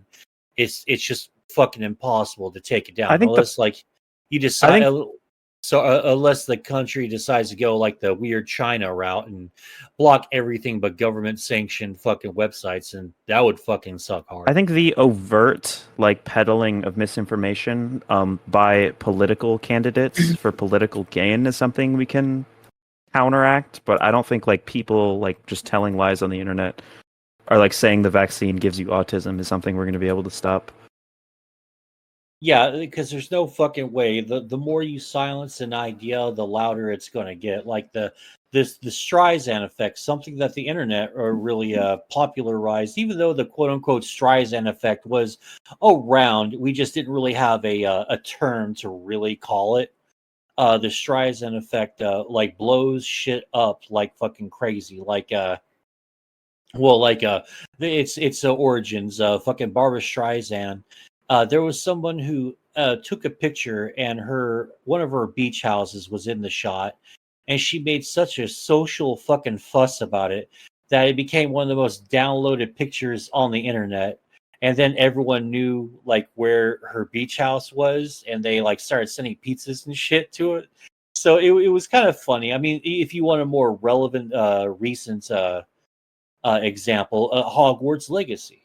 If the outcry and stuff and the protests and boycotts weren't so crazy loud like they were, I don't think that would have blew up as big as it did. But it was sort of an example of the Streisand effect happening, like the exact opposite of what you wanted to happen happened. We were kind of talking about something else. I got a little bit sidetracked. Yeah. Sorry. But Um yeah, that's fucking nuts. Like you'll never be able, because if you get rid of like start heavily censoring some ideals and some speech, like it's just going to grow louder and louder and louder, because ultimately people just don't like being told what to do and what to think, especially it's from a true. corporation. Yeah. Actually, I love being told what to do and what to think. Man, Shut shut up. up, Kathy. Sorry. Nobody loves you. Oh, I'm kidding. I love you very much. oh wait, I can't say it. You fucking idiot.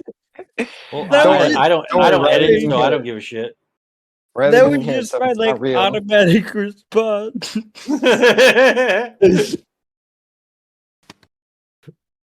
Oh, right. Is Riley Riley didn't even hear the here? word. No, Riley's gone. No, I'm here. Did he leave the call? No, he Oh. isn't. Riley? Yes, I am. No, you're not. Shut the fuck up, Andrew. You shut the fuck up, bitch. So true, so true. Listen, I What the forgot. fuck did you say, you little bitch? Listen, I forgot we were recording, right? What are you talking about? You never said anything wrong. Wait, hold on. Is it even? Am I allowed to say that word? Yes, you What are allowed to say word? that word. You're not allowed to say it on the No podcast. worries. She We're not dropped the talking F about slur. anything, Riley. What? She called me the F slur. Why'd you tell him? What? Now he's gonna throw a hissy fit for an What hour. the fuck? I'm sorry, I didn't mean Riley. to.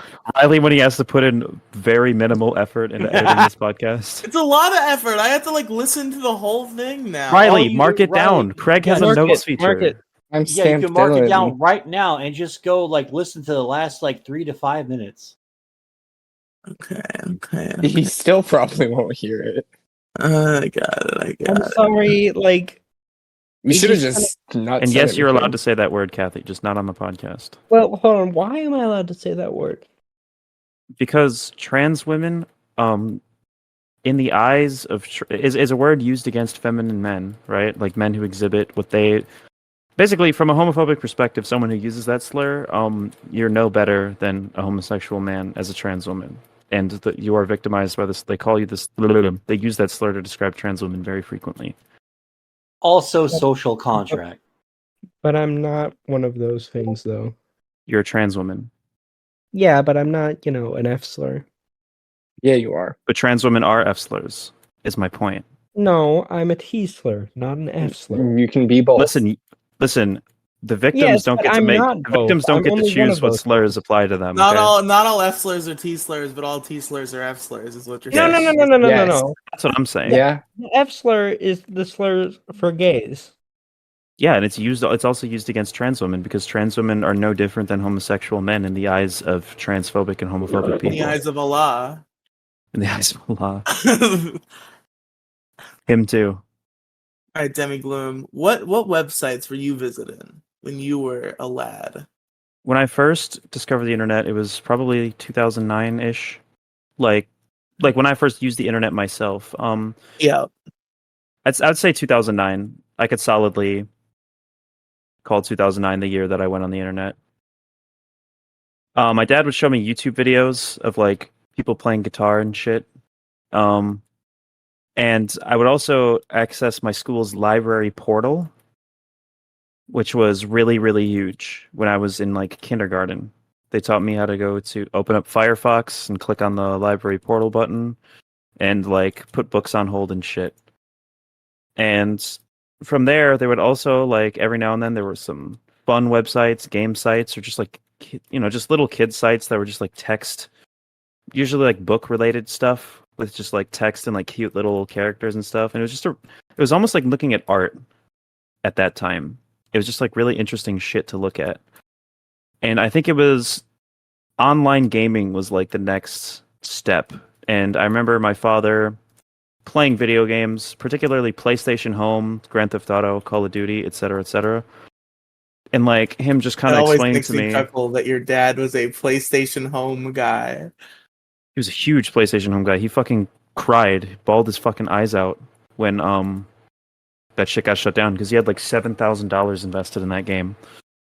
That's But so like, insane. That's fucking unreal. dude, my dad was like millennials were like the first generation of people to like spend shit tons of money on games. Like he was never into World of Warcraft, any of that shit, but like when PlayStation Home came out and like GTA 4 online, like that was like what got him hooked. But I remember playing GTA 4 online, just like free mode a little bit as a kid. I always had a great time getting the ambulance and crashing it into the ocean for some reason. I thought that was the funniest thing ever. That was the only thing I was capable of doing in that game. But essentially, my father explaining to me, like, Demi, what? I've been able to hear it the whole time. Clicking? Yeah. This entire episode? No, but like that entire like monologue. Okay, give me a minute. He would basically explain to me, like, the people with the little purple or whatever the color was, like what the Phil. little dots over their head. Dude, I'm not even clicking. What is that? Okay. Putting my hands behind my back. He would tell me the people with the little dots over their heads, right? In the video game. Those were like real people. And I was like, Whoa, what? dude, That's what? crazy. And it was like there's other people. So like when you kill this guy, there's a real person playing on their TV, on their PlayStation that gets angry at you. So That's insane. killing people in video games, killing real people in video games was really, really funny. Yeah, it meant that your whole family had to die, and you should, keep yourself safe. Yes. It was. I learned at a very young age that killing the real people in video games was really funny. Mm-hmm. And my dad would tell me online is not for kids. Like you're not allowed to go online. And it's like ask your parents before going online. I was like, can I go online? I want to go online. What is this online thing? I remember wanna it go specifically. Even I'd say since 2007, since I was 3 years old, every TV commercial said something about going online, whether it was Toys R Us, Movie Star, Planet. Planet. Ask your parents before going online was uttered just as commonly as each sold separately, batteries not included, etc., etc. And this online thing was vaguely alluded to so much, and I'd say Little Big Planet was the first real experience I had accessing the internet as as I would call it today. Oh man, my Little first Big like Planet. Gone. my first like real multiplayer experience that I remember, like the first one was fucking Quake 2. It followed immediately by fucking Alien versus Predator. And oh man, what's the other one I used to play online? You know, I'll remember in a sec, but that shit was so much fucking fun. Little Big Planet, for you guys who don't know, was a revolutionary fucking video game that Yeah, it is was. not credited enough. Yeah, it's one of those fucking sleeper hits that when it hit, it fucking hit real hard, and then suddenly fucking radio silence, and it was the saddest fucking thing. And then because like Sony and PlayStation tried desperately to make that little fucking beanbag mascot the big mascot, and it just fucking failed, man. And it was like, dude, like Little Big Planet should have took off bigger than like something. Well, I'm not saying this is a bad game, but if it like fucking blew up like the Last of Us did, man, I would have been like died fucking happy with that idea. That'd been cool. I thought it deserved it. It had a level editor basically with it had a very advanced level editor. You can basically create your own levels, and like it was so advanced, or I guess like customizable is probably a better word, that it was like people could basically like recreate, like people like literally recreated like Super Mario, like the first level of Super Mario Bros. Within it, and it was like identical. Yeah, Um, I think Little Big Planet should be credited a lot more for that because you have stuff like Minecraft and Roblox, for instance, and even fucking Gary's mod. Well, no, Gary's mod was a little bit before Little Big Planet, was it, or was it a little bit after? That's Gary's Mod 2010 was stuff, before. right? Oh, Little okay, Big Planet okay, was like okay. 2006. Oh, okay, okay, okay. Damn, it was that long ago, huh? Yeah, I remember 2006. looking at. Maybe it was 2008 or like a little bit later. Let me look it up. I thought I could have swore I heard Gary's mod was like 2009 2010ish, but who cares about that? But Little Big Planet, because I remember hearing the hype behind that Okay, the level Gmod was editor stuff. 2006. Little Big Planet was 2008. Oh, okay, okay, okay.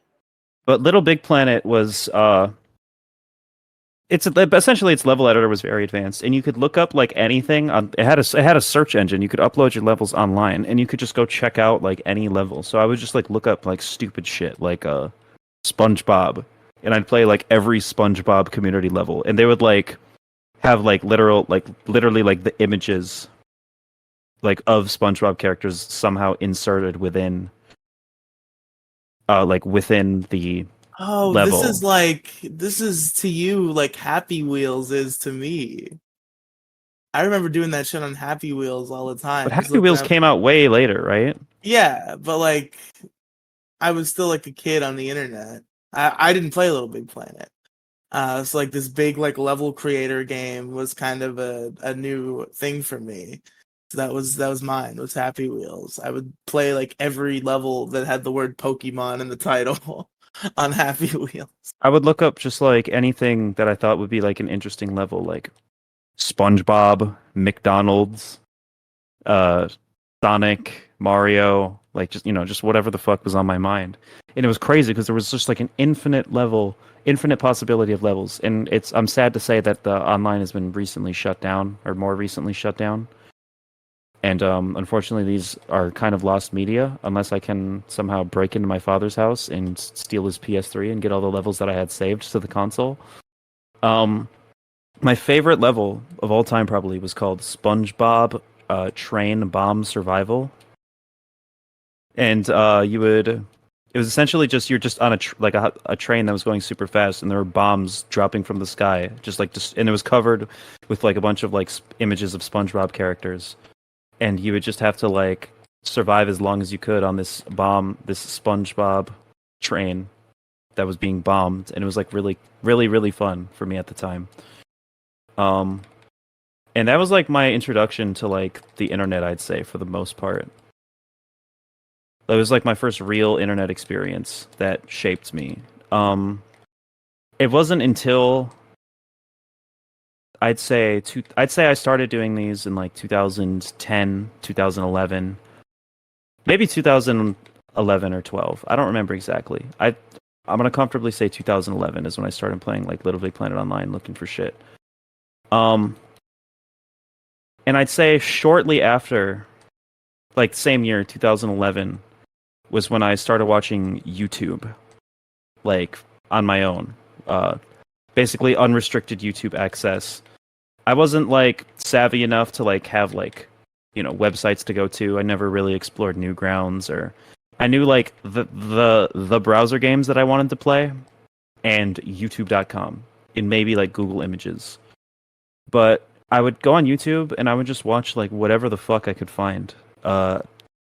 YouTube was like a similar experience to the Little Big Planet thing, although Little Big Planet was kind of cooler in a lot of ways because it was like a interactive experience, and it was like basically someone made like an entire like miniature video game out of anything I could type in. But YouTube had literally a video of anything I wanted. Yeah. Prank calls, angry grandpa, disgusting like food videos, vomiting. Angry Grandpa. Do you know about I Angry Grandpa? I've vaguely heard of Angry Grandpa. He was a grandpa who was very angry. I remember when YouTube was had tons of fucking shows, like full ass shows, split up into 3 parts. That's how I watched all of the Boondocks for the very first couple of seasons. It was fucking awesome. Any like they would have like any anime, any cartoon, like any of that shit was on YouTube.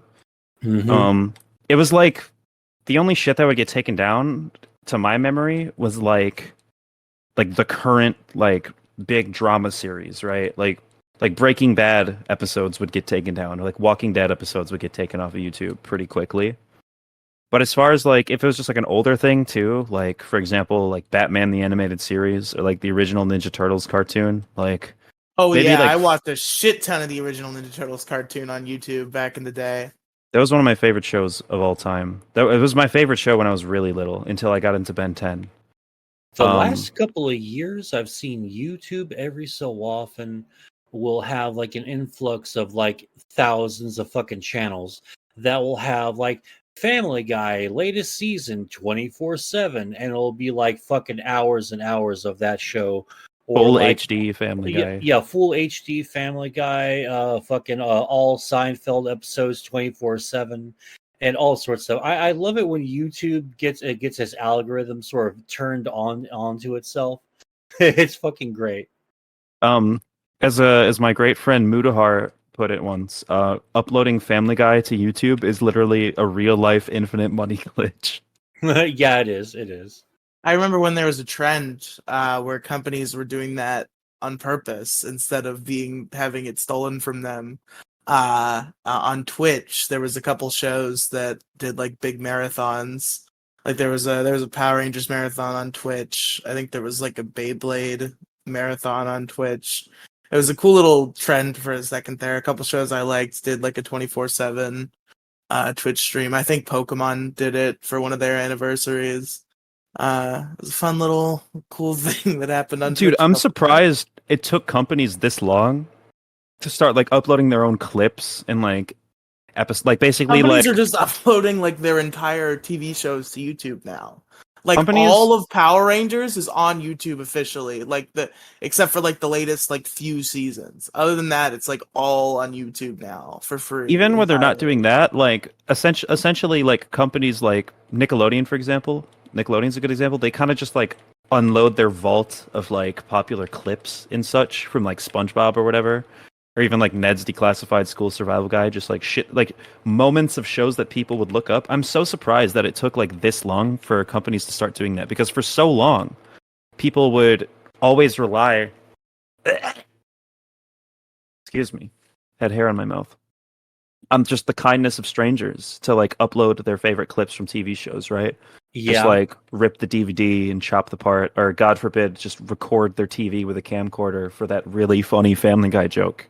Yeah, dude, I loved the shit out of that. I loved how like found media and stuff, like when you would burn a CD or a DVD, like a CD if you couldn't afford blank DVDs, and we would put them on as like the least like amount of fucking megabytes possible for a CD. We would just start file fucking transferring like hand to hand. That shit Yeah. was so much fun. And like the reason why I love the first like 3 seasons of Family Guy so much is because I have really, really fond memories of watching Family Guy at fucking 144p and 240p. And it was like the best fucking time of my fucking life watching that shit, man. Mo watched the first ever Family Guy funny moments compilation. Probably. He was there at the precipice. Yeah, I guess before I forget everything, yeah, it was Diablo and fucking Unreal Tournament, like Game of the Year edition. Those are the other 2 games I was talking about. I thought it was just one more. I thought it was going to be Diablo or Unreal Tournament, but Diablo was like first. But that shit was so much fun. But yeah, going on to message boards and forums and shit to find those fucking favorite Family Guy clips and shit. That was always like a really fun experience. Even if like half the time you fucking came up fucking goose egg, it was still so much fun to like go on the hunt, because sometimes unless you were like smart and your search engine foo was fucking strong and you knew how to word things, like if you remember, sometimes like you had to remember the title of that really fucking great YouTube channel or that other channel, Live Leak or whatever, that would have all the all the rest of the seasons of that one show that you really liked. Mm-hmm. Because they started cracking down a little bit. They're like, okay, full fucking Seinfeld 24/7. It turned into Man from New York has funny musings 24/7. Talking about Seinfeld. For Yeah. instance, and you'd have to try to remember the title of that, because the algorithm, which at this time was pretty much just a Yahoo and fucking Google. Forever and ever, until it just all became Google and occasionally Yahoo now. Yeah, the search for like funny clips was always so much fun. Like there's another Mr. Show with Bob and David. They had this clip of the college guy with the fucking videotape that had like, CKY-esque stuff on there. Or, like, hey, sometimes it was gore. You didn't know what you were getting in, it was like, hey, come check out this full fucking hour and a half movie. Hey, here's a skateboard falling off a 2-story fucking building and smashing his fucking head. Where the fuck? Why'd you fucking show me that? I'm fucking high. I can't handle it right now, man. It's not fair. That shit was fucking, it was like a real fucking dice roll. Do we want to talk about well, I want to hear Andrew talk now. I kind of did my background story, like Little Big Planet was the thing, and then YouTube. I can talk more about like my YouTube history later and like how that turned into my content career. I want to hear Andrew and Kathy both talk about their early internet experiences, because I haven't heard a word from them. Like, when did you guys first start using the internet? 2009-ish, I want to say. Maybe not. It was very And what did small. you do on the internet? I was on YouTube at a very young age, watching anything and everything. Watching funny Mario on YouTube.com. Actually, it was Dragon Ball first, and then Oh, Dragon wow. Ball turned into Family Guy, and Family Guy turned into You watching Sonic. Family Guy on YouTube at fucking age 4? I would, yeah. I was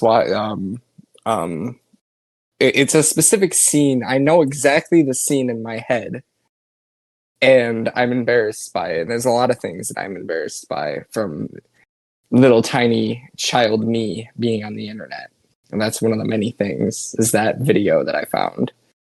And watching it once a day, every day, for 3 years. Sonic eventually turned into, I don't know, now where I am, Smash Brothers, Mario.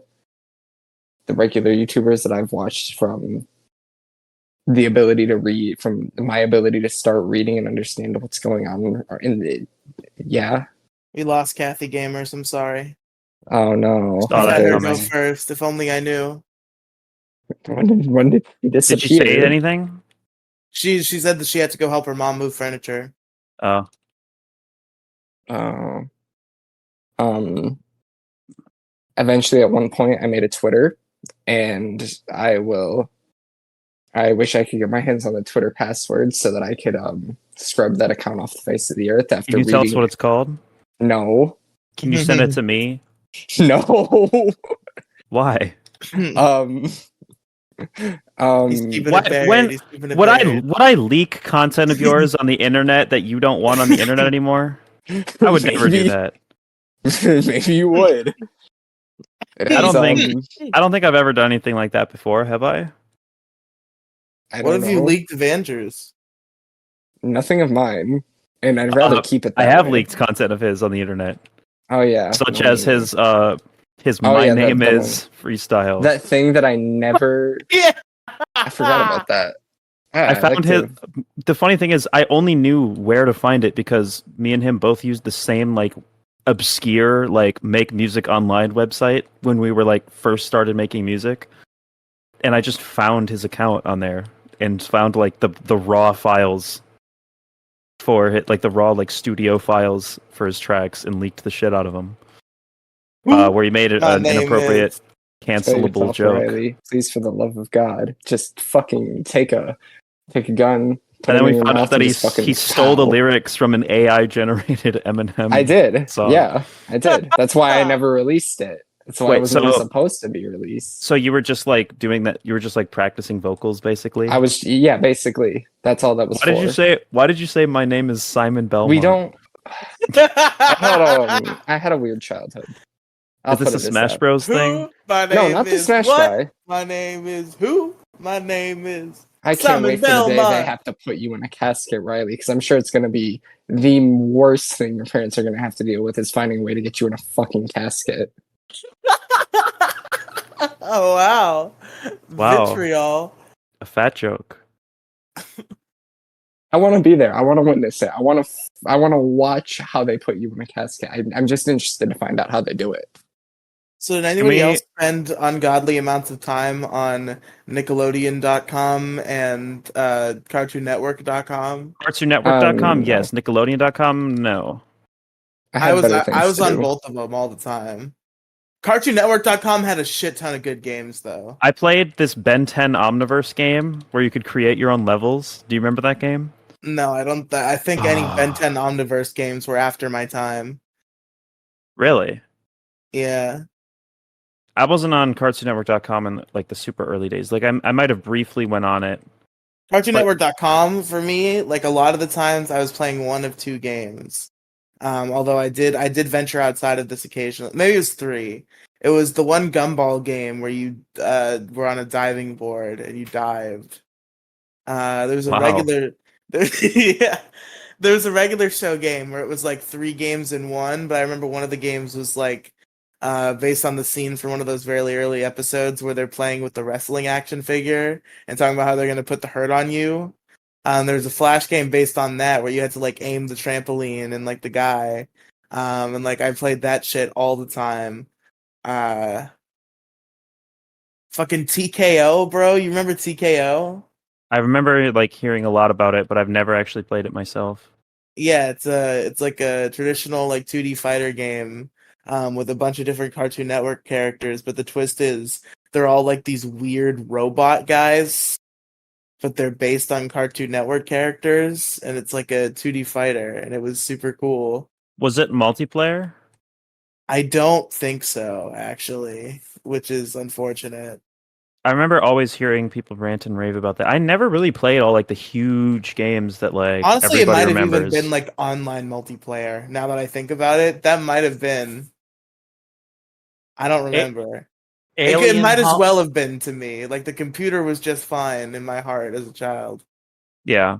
Alien Hominid was one of the coolest fucking little flash games that came from Newgrounds that got its own like real video game on the Xbox 360. I think PlayStation as well. I don't know if y'all ever heard of that game? It was like No, fairly famous, like online. I've never heard of Oh, it. okay. Oh, okay. Yeah, check out Alien Hominid. It's fucking cool. I was too busy playing Sonic RPG episodes 1 through 8. I remember I played this. There was this Ninjago game that was like a combat game, but also like a story. It was like a story mode combat game, and I never got super far on that, but had a good time. Remember getting pissed that my progress would get deleted, or like my that might have been. I don't remember if that was on CartoonNetwork.com or Lego.com. I'm pretty sure it was CartoonNetwork.com though, because it was a Cartoon Network show, but it was a Lego show too. Um, there was also there was a couple of Ninjago games that I played actually. I believe one of them was a racing game. Uh, those were super fun. Trying to think of other like Cartoon Network games I might have played. I think I might have played the SpongeBob game on like Nick.com, but never like frequently. I see. I'm But trying yeah, to remember the games I play. I remember spending a lot of time on the website. I think a lot of it was like clips, and like sometimes you get full episodes. like And that was a completely lot of random what I full did on episodes with a shit Nick.com. ton of ads on them. Yes, exactly. And that's a lot of my Nick.com. There were like little flash games that I remember. The Super Brawl games. That was like a little bit later in the childhood. But those were fun. They were like 2D fighter flash games that I believe also were not multiplayer. But I played those a lot. Fucking any Sonic Flash game I can get my hands on. There's one famous Flash game. It's not interesting at all because it's literally just they took Sonic Advance, like half of Sonic Advance, and they made it in Flash, and that was that game. Was it like a perfect remake, or did they literally like basically port it? They basically ported it. It worked well enough when I was a kid, but I God knows how it would feel now. But Yeah. like it definitely like did its job. And it was just like the first half of Sonic Advance for the Game Boy Advance, but it was called Ultimate Flash Sonic. And it was pretty good. Um, I assume you've played games on Scratch before. Yes, they taught us about Scratch in school. So like a lot of time in school was playing Scratch. We all the we were doing Scratch in the era where Flappy Bird was popular, and they added Flappy Bird game format into Scratch. And like in computer lab, they were teaching us how to make Flappy Bird games in Scratch. So I just That's cool as remember, hell. yeah, I just remember like playing a bunch of weird like Flappy Bird games where people had replaced them with like PNGs of other things That's instead hilarious. of birds. That sounds Uh, vaguely familiar to me. I think people in my life like did that and showed it to me, like back in the day. The God, a only lot of thing, this shit I haven't thought about in years. the only thing I really remember playing on Scratch was people would like basically port the entirety of like Five Nights at Freddy's to Scratch, and I would just play FNAF Is on that Scratch. real? Yeah. Back in like Holy 20, like shit, back when they that's were popular impressive. too. Back in like 2016. They were just like super pixelated. But like I mean like FNAF is basically a fucking slideshow that you influence. Like the first couple games. Like Yeah, that's slideshows with like GIFs. Like I'm not saying that's how the game like runs, but like the game could easily run that way. Like a comparable version of the game. And that's what the Scratch versions were like. And I remember having a great time because I never actually had a computer to play FNAF on. Um, and it wasn't until like a year or two later that my sisters got Android tablets that they could download the FNAF demos on, and I would play those with them like in the middle of the night, and it was super fun.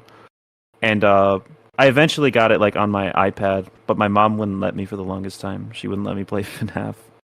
I feel like I should play FNAF again soon. Those games were fun. I never beat one. They're I think I they're kind of got to shitty. I think I got to night 5 on the first one. I don't know if the first one has a night 6 or not, but all the other ones definitely do. No, Like a night the 6, maybe first a one night definitely has a 7. night 6. And then I there's don't know. like They're nothing custom special. custom night. I think they're fun for what they are, and I think SFM animations of FNAF have had more like worldly cultural impact than the games themselves. are you just saying this because you don't like Scott Cawthon? No. Is that what this is? No, I've never really liked the games. Like after I like got the hang of them and That's like was wild to able to me because competently play I them. think they're actually really fun. I see Demi's They're fun, point but they're here. just not great. I see Demi's point here because, like, I've seen my fair share of like Five Nights at Freddy's footage from like all its games and junk.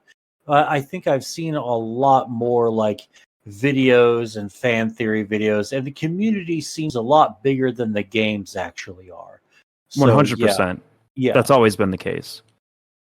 Like I thoroughly like, and if I hated Scott Cawthon, look, I do hate Scott Cawthon, but like if hating Scott Cawthon would influence me to hate the games, wouldn't I be more inclined to hate it artistically than the gameplay? Because I really appreciate it as a form of art, and I'm actually really excited to see the movie. I actually have high hopes for the film. I don't care what anybody says. God, that movie's going to be really interesting. I think it's Do going to you- be good. I think it's going to be like nothing like the video game, and I Yeah, think it's that's going to gotta make be. people cringe. Like people, I fucking hate it when like they make a movie about That's what something. they did with the Sonic movie, and that worked out. Yeah, they make a movie and they're like, "Oh God, what did they do? What did they do to this character?" It's like, yeah, wow, no fucking shit. This super cartoonish like franchise didn't translate 1-to-1 into a live action thing. Gee, you yeah, think? yeah. Unfortunately, for every Sonic movie, there is a World of Warcraft movie too, and that movie was a giant piece of shit. So are a lot of like up until Angry Birds. Actually, I think probably every video game movie sort of sucked and I think the wasn't really Mortal good. Kombat movie, like I Well, think people like give the Mortal the Kombat '90s movie too one. much shit. Yeah, Well, okay, maybe it you was got like it the was shitty only because it was like a super low budget 90s movie. It wasn't like a bad interpretation. As far as like translating the game to a live action movie, I think they did that pretty well. It was just like really corny, like the visually mainly. I don't even yeah. think the writing was like that terrible. The dialogue was like believable. It was cringy. It was like shitty like 90s action movie levels of cringe throughout its entirety, but like it it wasn't any worse than most low budget action movies back then. Yeah, you got a point though. You got a point because even though we sort of knew as like teens, because we were teens when this came out, my gen was anyway. Yeah. Uh, we knew it was hokey, but we fucking loved the shit out of it, and we always watched like the last like 7 to 10 seconds ending of the movie where fucking Shao Kahn, who never sounded anything like any of the Shao Kahns we've ever seen, uh that part where he's like, "You weak pathetic fools, I've come for your souls." That fucking part was so fucking awesome. I and we fucking were love that so scene. and we were so hyped for fucking Mortal Kombat 2. And then all of a sudden, Shao Kahn comes down, looks And he nothing looks like the nothing like fucking that. Shao Yeah. Kahn. And He's a then completely different person. and then for like absolutely no reason, Christopher Lambert's not there. It's some like I think maybe a Native American dude who's just fucking just sitting there just chilling out. Like, oh, okay, I'm riding now. We're like, this was like 3 minutes ago in movie continuity time. So, Yeah. like all of a Did we sudden, lose Andrew? I think so. Damn. Dude, I had that first movie on VHS when I was a really little kid, and it was like my Yeah. favorite movie ever. I watched it like I think I literally watched that movie like over 1,000 times in my life Yeah, because yeah. I had it on VHS and I watched it. It was either I would watch like the old Ninja Turtles tapes that I had or the Mortal Yeah. Kombat movie just over and over and over and over again. And I was like, I think I got the tape when I was like 5 and I watched it like almost every weekend night because that was when I was at my dad's house. I think I watched it almost every night on every weekend for like 5 years, like up until I was in like 7th grade. Yeah, I used to shit on Mortal Kombat 2 when I was a kid. I was like, dude, this fucking dude, like once you heard the dreaded words, "Hey kids, did you love Mortal Kombat?" Well, yeah, this sequel, yeah, coming straight to home video. Oh, it was like every time that was like a death sentence. There was like so I rare. thought it was in theaters. I thought I heard people say that they saw it in the theater. No, I don't think it was ever in theaters. I think it was just straight to home video because like they capitalized on it, but like this was back before like anyone was making fucking Avengers level fucking record breaking or Avatar level breaking fucking records for like movies and shit. Yeah. And they still did really well, all things considered, but they still didn't have the budget for number one that they had for number two.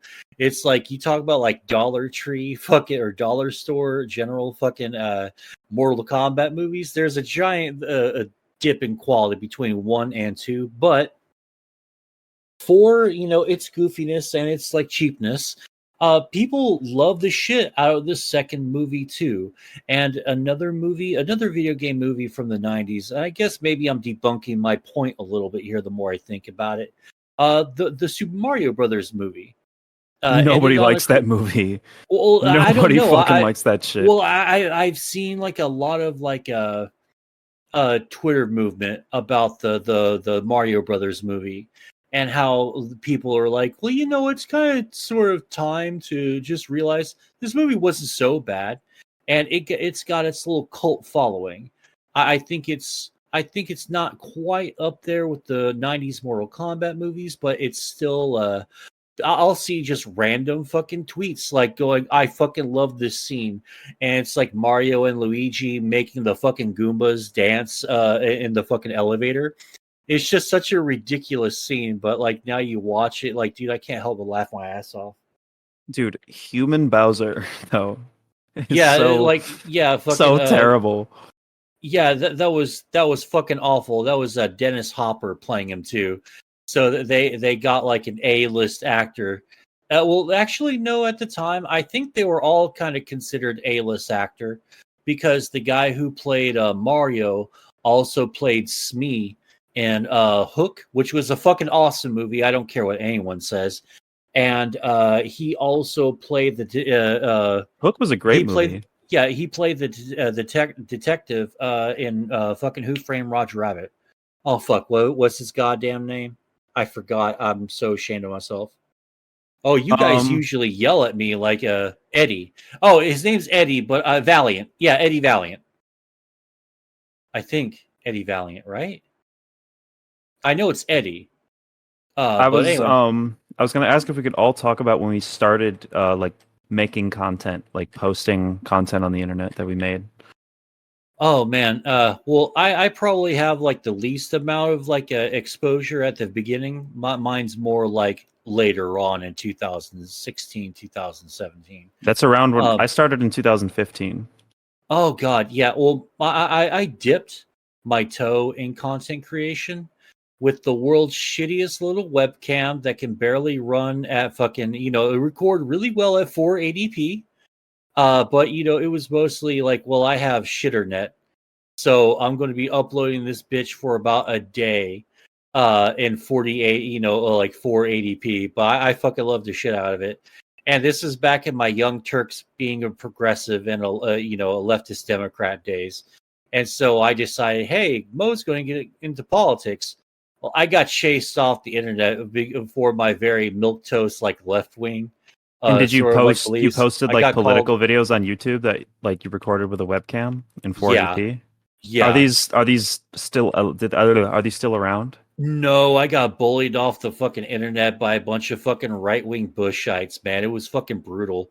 Like, people say they talk about getting called the F slur and like all the other gamer words, but Yeah. god damn, that fucking shit was like it was F F F F F F F and fucking like all up Yeah. and down my ass. It was like, dude, I can't handle this. Just and my shit got downloaded, got downvoted to a fucking oblivion. I was like, dude, fuck this YouTube shit. I'm never gonna do it again. And I fucking I deleted the channel so it no longer exists. When was this? Are you trying to find my shit? No. I'm genuinely curious. Oh. Like when you did this. I don't think. Well, you said it's not up anymore, right? 2009 to 2010. I don't remember because I deleted the channel completely. It's gone. Huh.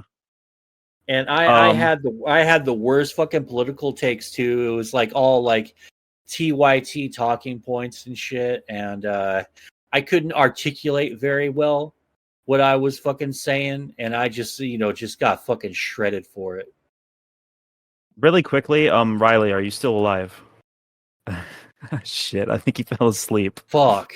All right. No, Oh, no, he's back. no, I'm good. Yeah, What? bullshit. Why You're are you? just What are you waking up. gargling? No, my throat just got a little stuffy. Yeah, after you were just Did passing you out. fall asleep? You passed out, didn't you? Maybe a little bit. We're running a little late. Oh my I'm a little God. tired. I'm sorry. Oh shit. Are we running a little late? Because I feel like we've barely scratched the surface. Yeah, Yeah, no, we're this past deserves, 10:30. We're past the legal limit. this deserves a part two episode. I think. I think I don't this know would be where a, we'd pick up. I don't know what we I still talk want to keep about. talking for a while, unless you guys are trying to get out of here. Can I mean, if Mo's willing to talk, can I leave and then you can wrap the show, Demi? No, What the what? Well, you can't do an outro? If you we want to need keep you to be talking to here Mo, why? because this is an important moment in history. I'm already pissed that Andrew and Kathy are gone. I'm gonna fall asleep for real. Oh my God, you're such a child. I'll Well, keep no, going. there's- I just can't guarantee my success. well, there's like a bunch of other stuff that we can talk about in a part two. I mean, I really didn't get to talk about forums that much. Like I got to talk about them, like searching for clips. But like I've you never don't. done a forums though. Oh, they're fucking fantastic. They're beautiful. It's like an old school fucking part of internet history. If you ever want to have like a forum where everyone tells you to keep yourself safe right to your fucking face. And then in the next fucking channel, they're like, hey, I really like this movie. It's like, dude, it's fucking great. Didn't you just tell me to keep myself safe just a minute ago? Yeah, but we're here now, not over in that other one. All right. Oh, okay. All right. It's fucking crazy. It's like the duality of No fucking man. no cross forum activity. All forums are separate. Yes. What do you we mean say by in the- keep yourself safe? What does that mean? Well, Does that mean kill yourself? well, I was trying not to say that Oh, because it's the Riley yelled at me. same. Like Riley yelled at me the other day when I was during the Paul Blart Mall You Cop. kept calling Paul Blart Fatty McSuicide. Fatty and that McKill himself. sounds like a hate speech strike waiting to happen. Because it's fucking funny. It's like the entire time he's like, I'm fat, I'm depressed, I'm gonna kill myself, putting peanut butter on my fucking pie. I have no fucking woman. She Listen, fucking Paul Blart was a hero, okay? That was a great movie. It It was. wasn't so bad. It wasn't so bad.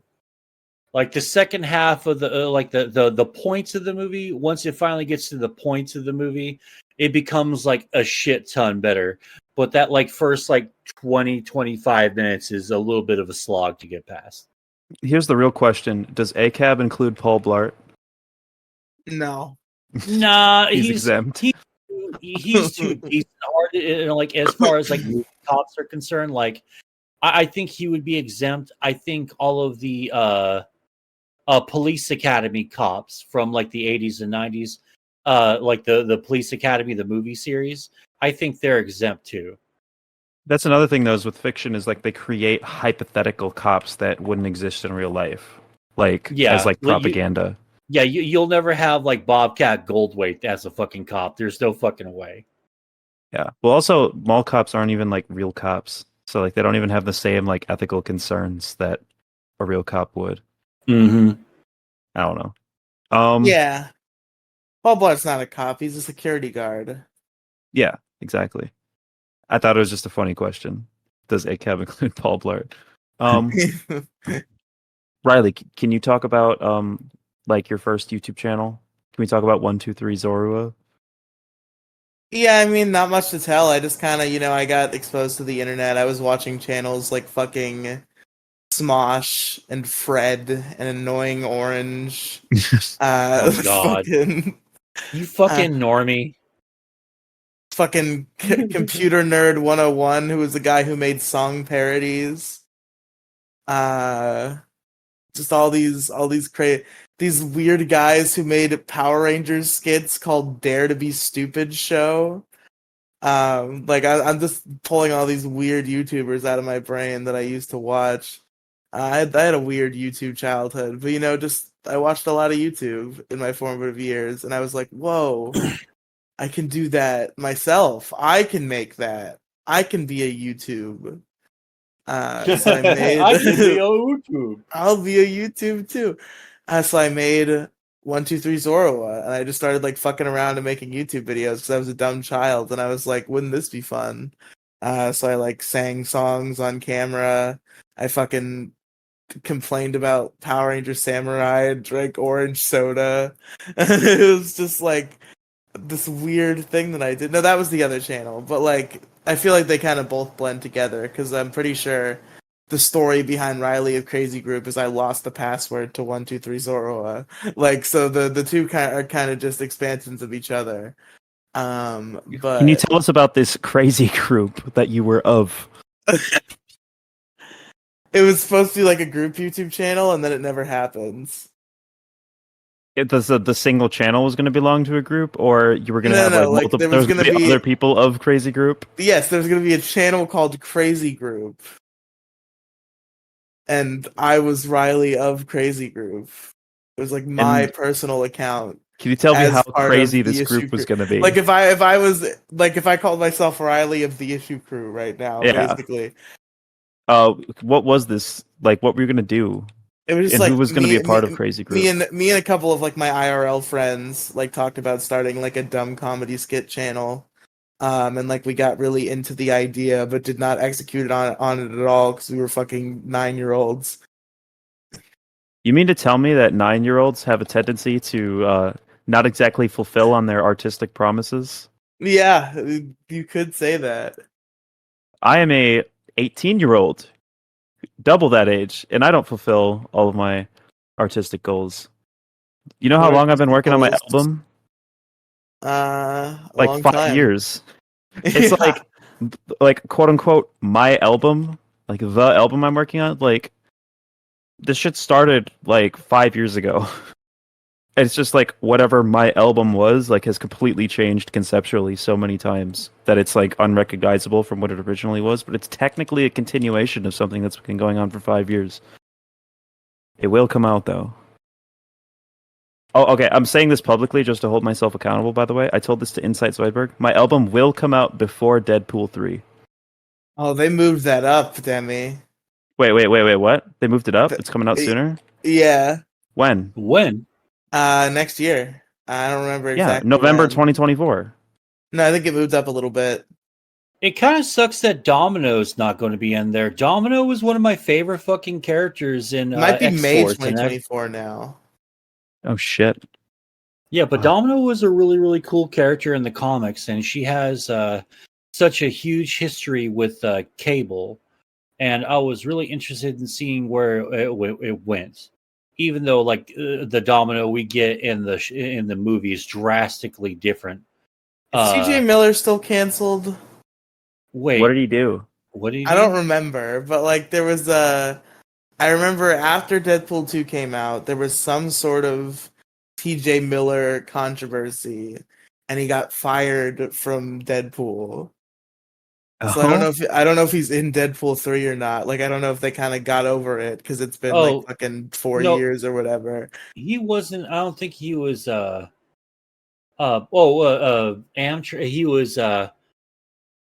He was extremely drunk at an Amtrak station in hostile exchanges with a woman who was sitting in a different row from him in the first class car. So he was being a celebrity up his own ass, basically, is what they're saying. Okay. Did he like rope a woman or something? No, calling her bad things, apparently, engaging in hostile exchanges with a woman. Oh. So it was like a hoity-toity fucking 1%er versus an even bigger hoity-toity 1%er. But pretty much Gotcha. the real reason he's not in Deadpool 3, he had a falling out with Ryan Reynolds, apparently the first two films. And I call bullshit on this because, like, Ryan Reynolds has never acted because he accused him of being like a big league Hollywood motherfucker who thought he was too good for TJ Miller. But I've never seen a fucking story where that is actively proven. But I've always seen constantly examples of TJ Miller being an asshole, and this is like one of them. Like he left Silicon Valley because he was too busy huffing his own farts, and they wrote him out of the fucking show and all that. Like, he's allegedly hard to work with, so I think he was being a dick, and they just fired him from the fucking movie. It was like, dude, we're done with you. Yeah, that's fair. He's not really that funny anyway. Like, he's funny in a few movies, but Nah, I like TJ He's- Miller a lot. well, he's kind he's of one kinda of like- my favorites. he's sort of like Seth Rogen. You know, that's Amber Alert. Oh God, And like way like thousands of miles away, hundreds of miles, really. That's Well, what are you fucking- doing, Mo? Go find the red Nissan. Quick! I gotta get to It's a Dallas, mystery. Texas. I gotta get to Dallas, Texas from the Texas Gulf Coast in 5 minutes. Bro, Oh, I'm gonna be real with y'all. That noise freaked me the fuck out. I don't Yeah, know what sorry. it is, There's- but it and- fucking killed me. yeah, and I think they have like some override on your volume because I've had it like turned down like a million times, right? Oh, they absolutely have an override. Yeah, and every time an Amber Alert Amblert. fucking comes on, it fucking.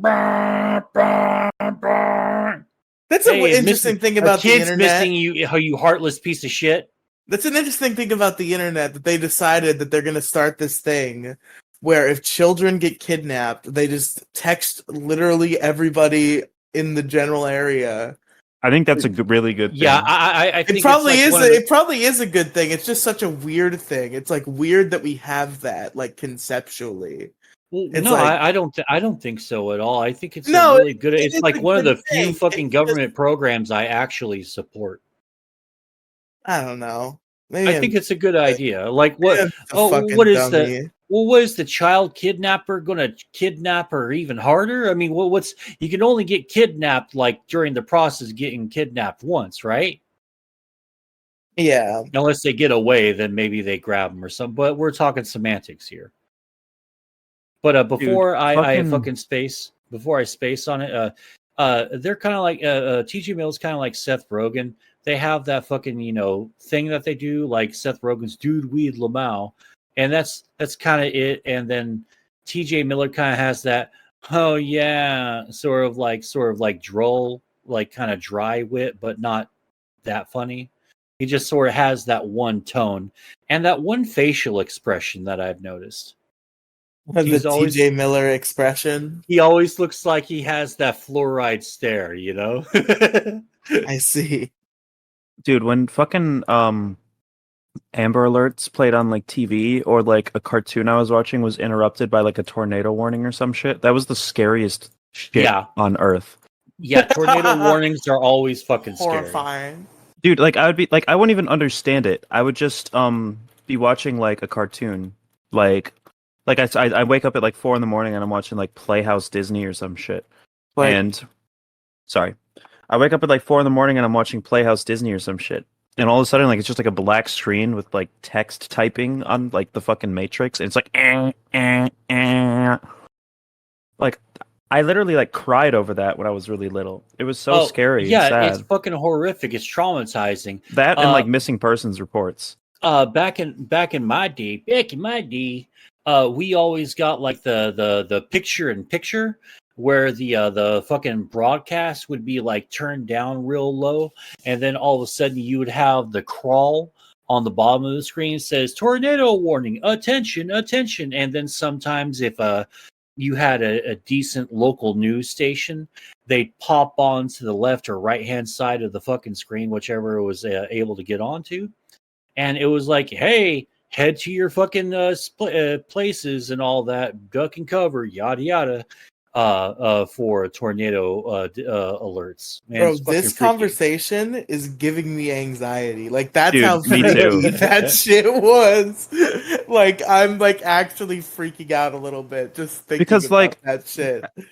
Also, I was like a traumatized and like abused child. Not like at that time in my life, I wasn't like like being brutally beaten every single day, but like I was really like emotionally abused. And to make a very long story short, my day-to-day life was really sad and like scary, and there was like this uncertainty. But like television was my escape.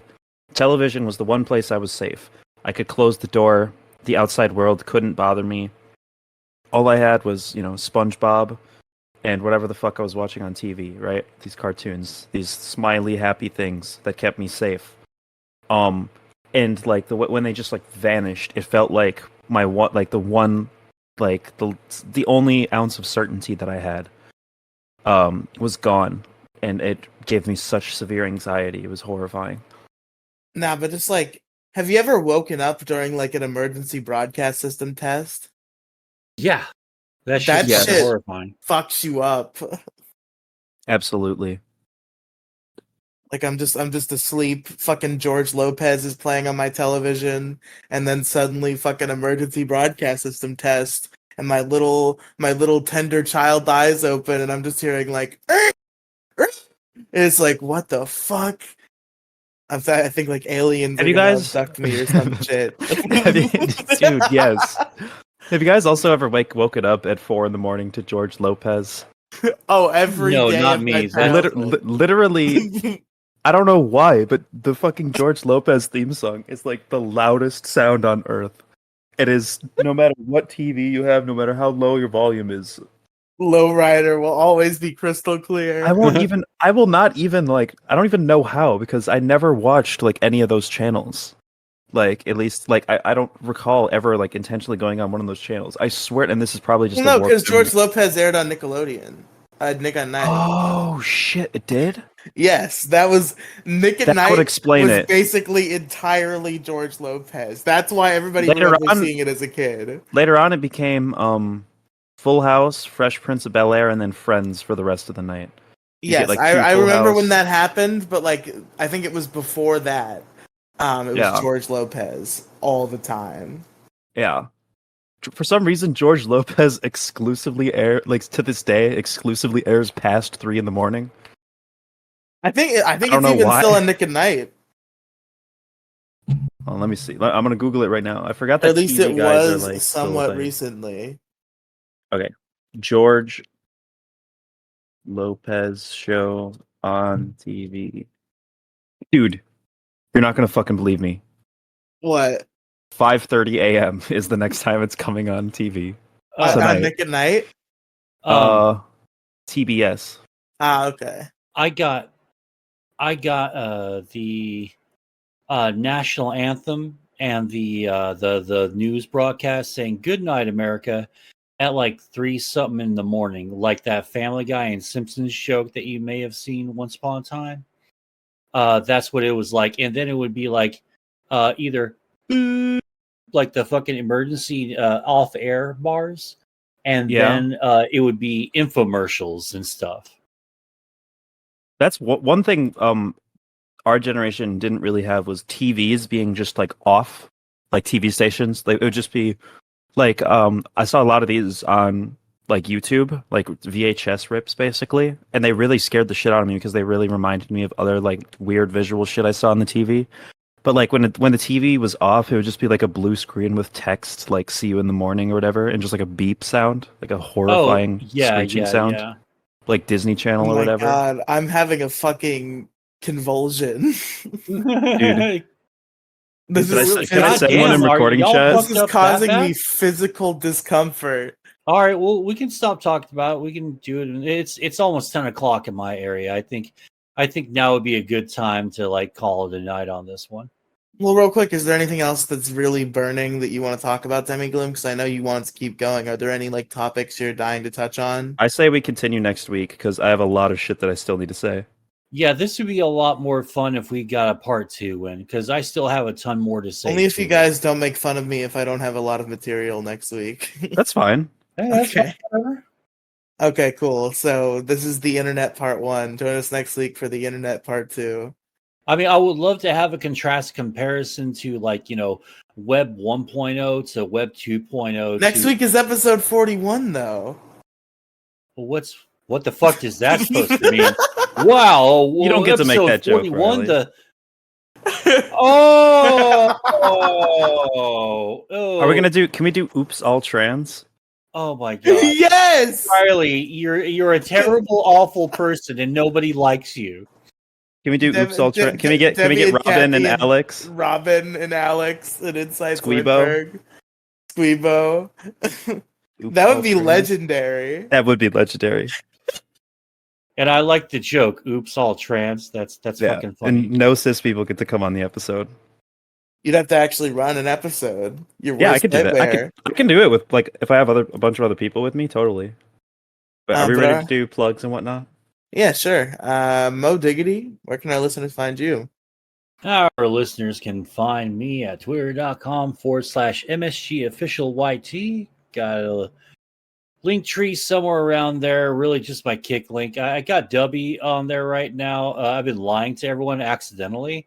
I don't actually have a link tree tweet pinned, and I need to do that, though I do like my kick in my bio and my sponsor, on there too. So we're going to work out a compromise for that. Yeah, kick.com/Moside Gaming, youtube.com/Moside Gaming. Just Moside Gaming all around. At Moside Gaming, because YouTube wants to put at and everything. Shut your fucking ass. Yo, Riely, he does it too now. But yeah, that's pretty much me. Come check me out. I'm blowing up on Twitter, kinda. Nice. Like in this last month, I've gotten like 80, 90 fucking subs. It's been like good ever since I started streaming on Kick. I've been like growing like crazy. Even though like I'll see a sharp dip in followers when there's a bot purge, but I'm very happy for that because I fucking hate every bot. Like I literally end of the Elon Musk is goddamn supposed to be getting rid of man. bots. I literally The bots are too every powerful. day- I think that's what that is. every day I get a new obvious bot follow. Literally once or twice a day, like clockworks. Not a day goes by that I do not receive a follow from an obvious bot. It's fucking absurd. No, Elon got rid of the bots, dude. Oh yeah, sure. I'm sure He got rid of did. them. Fucking Elon. I believed in you. All Elon did was make it okay to say the N-word and hate trans people. Well, I wanted that, but then he also did bad things. Yeah, and then he also first he made it okay to say the N-word and hate trans people, and then he started saying the N-word and hating trans people himself. Oh wow. I don't think he said Crazy. the N-word. Don't sue me. I don't think Elon he's- Musk said the N-word, but He's he dropped a lot of replied- racist shit. He replied to a lot of like weird racist and weird. He just he people. replied to like 1350 posts. It was just like interesting. Holy like shit! Jesus Can Christ. we also like admit that he hosts the worst fucking stages, or what are they fucking called again? What are the Spaces. Their spaces. Spaces, there we go. Yeah, his Twitter spaces are always the worst, or the ones that he's like the main subject around where he's there actually speaking to people. They're always the worst pieces of shit. Like the Geeks and Gamers scum off of fucking YouTube, like Jeremy, Yellow Flash, Heel versus Babyface, Eric July, those people. They got into a space. They're like, Elon, Daddy, Musk, come on. We need to talk to Elon, Daddy. Yay. Buy Twitter. Yay. And it was like historically, one of the worst fucking Twitter spaces ever. Then there was that one with Ron DeSantis. Ugh, just terrible. Good old Ron. We just need Periscope. Can we just get Periscope back? That was so much fun. It was so cool. I remember Periscope vaguely. Periscope was a lot of fun. What Periscope was, and I know it's very, very Big Brother-ish, but people would like turn on their cameras on Periscope, and you can fucking, navigate the fucking globe map, right? And you just click on countries, click on cities, and just like jump into a fucking person's chat. It was just so fucking cool. It was like it really harkened back to the Web 1.0 days where you can like get a mic, like a cheap fucking like Walmart mic, and fucking have conversations with people and shit. That's another thing I want to talk about in part 2 because we didn't talk about that. That was fucking cool. Yeah, that's fair. Demigloom, where can our listeners find you on the internet? Listen, I have a weekly LGBTQ plus topic-based Weekly. podcast. It's weekly again. We're back. We back? Is there going to be another one recorded tomorrow? Yeah. Unless Okay. something goes wrong, which it very well might go wrong. It's all Filoni's Ferris's fault, by the way. The stupid cover art thing, we're done. We're done with that. From now on, it's all going to be Ferris's fault, and there's going to be no one to blame except them. Squeebo's coming on this week if everything goes well. Oh shit, dude, hold on. Everyone, shut the fuck up. YouTube brought back the oldest feature, the sort by oldest feature on channels. Did you guys realize They that? did? Holy shit! It's back. No, I Let's didn't see that go! at all. All right, I'll They have finally to check it fucking out. brought it back. Jesus Christ, it's been so long.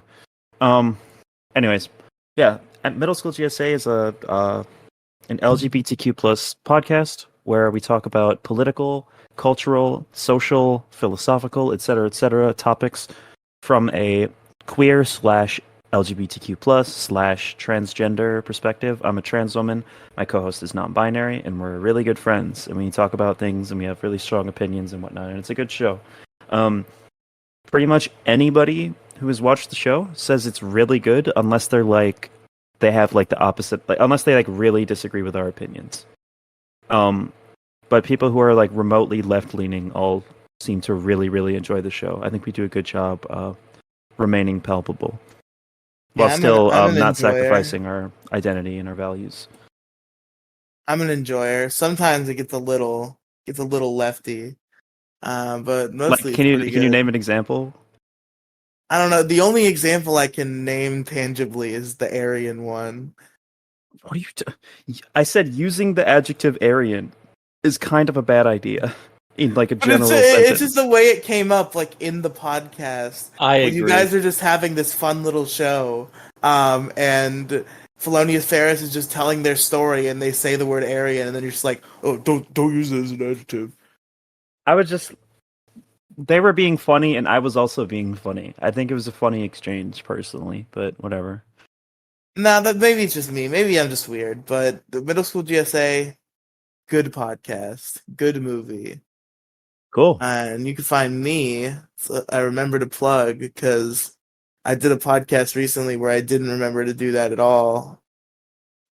You could find me on the description or at Riely Tweets on Twitter. In the pin tweet, there's a link tree.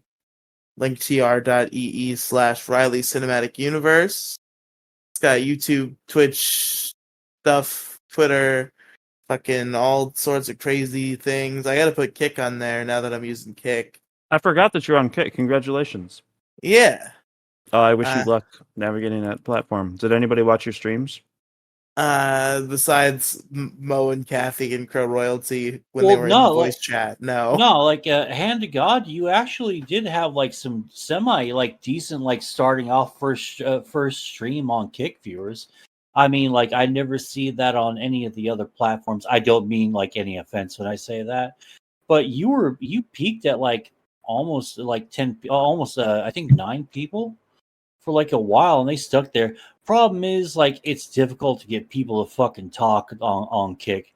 They're like, and some of them are bots. I'll admit that, but like, it's only been on for 6 months, so it's not like Twitch doesn't have fucking massive bot. Are you kick.com/RIELY? Is that you? No, it's kick.com/RELY at 414. Wait, it's Riely 1488. That's not what I said at all. I don't know, buddy. And no, kick.com/Riely414. And yeah, thank you all for listening. I've been Riely. I've been Demetria. And I've been Mo. And we'll see you next fucking week. Goodbye. Bye.